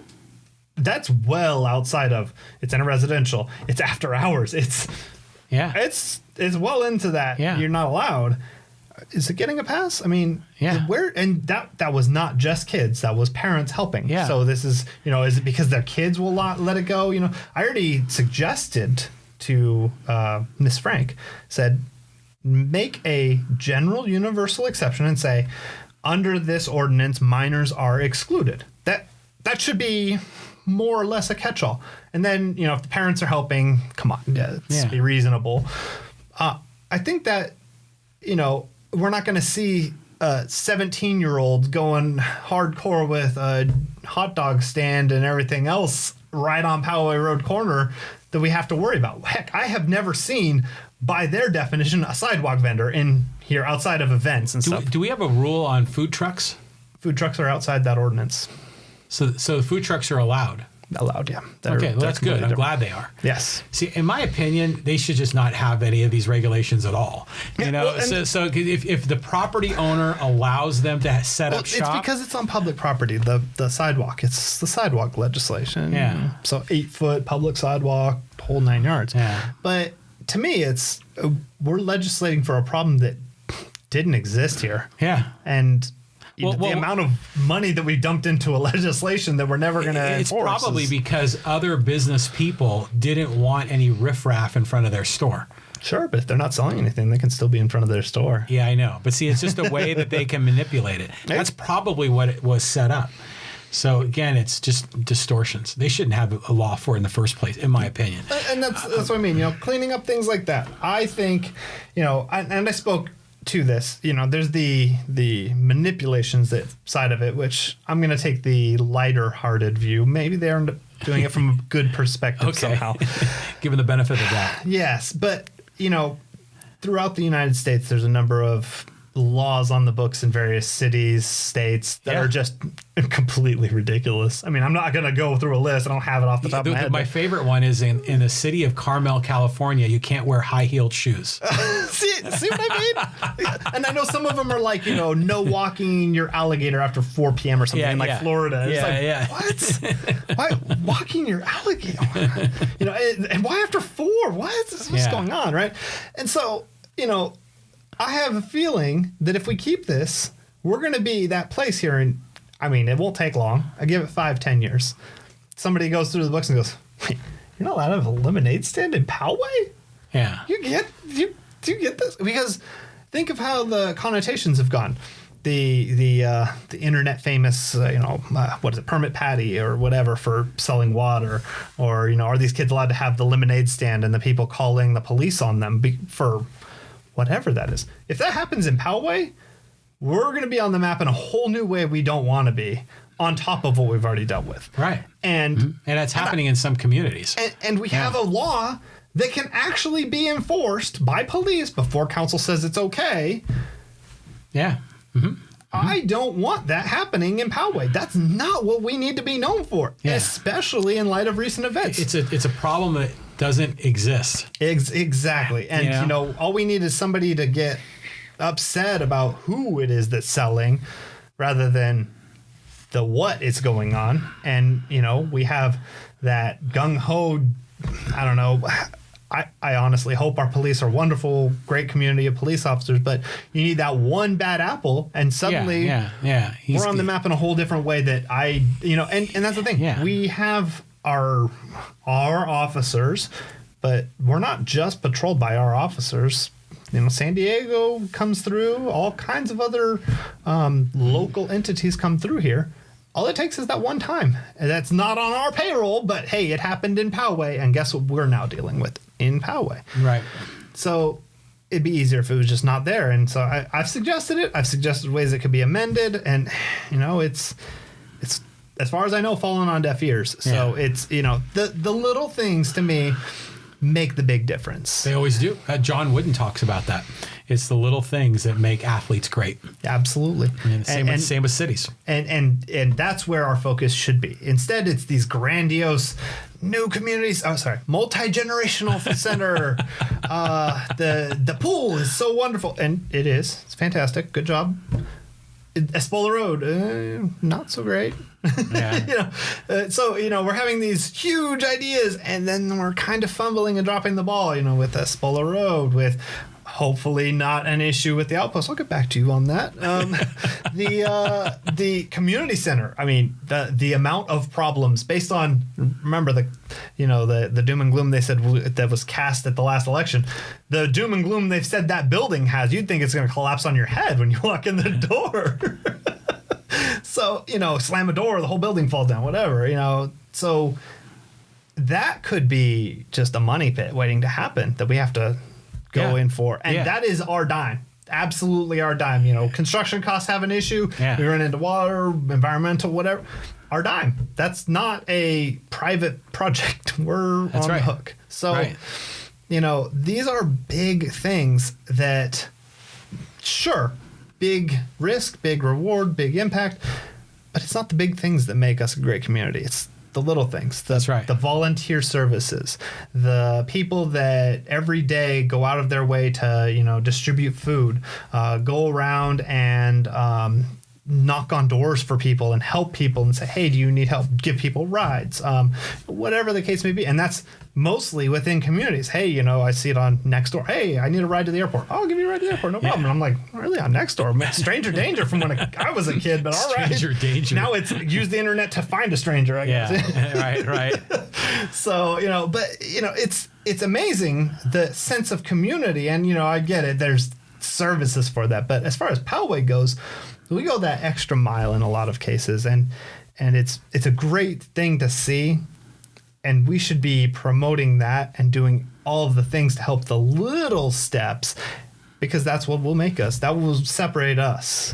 I don't think a community center is on the list for being number one city, honestly. It's not. It's stopping all the petty crime. It's a sign ordinance, which they got partly right, but a sign ordinance that's actually enforced uniformly, so we don't have crazy big signs for one shopping center and then everybody else is not allowed to have a sign, or whatever the case may be. Equality under the law. Equality under the law. So it's those little steps that'll make us great, not these giant marathon leaps that they want to take, which we often stumble on, and I think that doing that will get us there and keep us fiscally conservative. So, I hope. Have we covered everything? Oh, no. We can go for hours, but no, that's good. I think that's good for now. Hopefully. I think so. This has been great. I enjoyed this. I've gotten to know you better. Hopefully our listeners and viewers have gotten to know you better. If they're awake, gotta wake them up. Okay. Right? A little nudge. But people don't generally consume a podcast all in one go. It takes many bites to eat an elephant. So I'm sure people will work their way through this. They've got time. We got a year and a half before you really need to know me. So you do about 10 minutes a month. You can work your way through it. So okay, good. I enjoyed this. So I wish you great success. Thank you. Thank you. I think it's exciting that you're running. I think you're getting a big head start. You got some ideas. Yeah. And the beauty of it all is it's coming from a genuine place. Yes. That you just want what's best for Poway, the city that you love, the city your roots are in. You're doing it for all the right reasons. That's I'd hope so. I mean, I'd hope somebody'd be like, hey, you're a little off base there. No, you are. You are doing it for all the right reasons. So I wish you well. Thank you. Thank you, Chris. All right.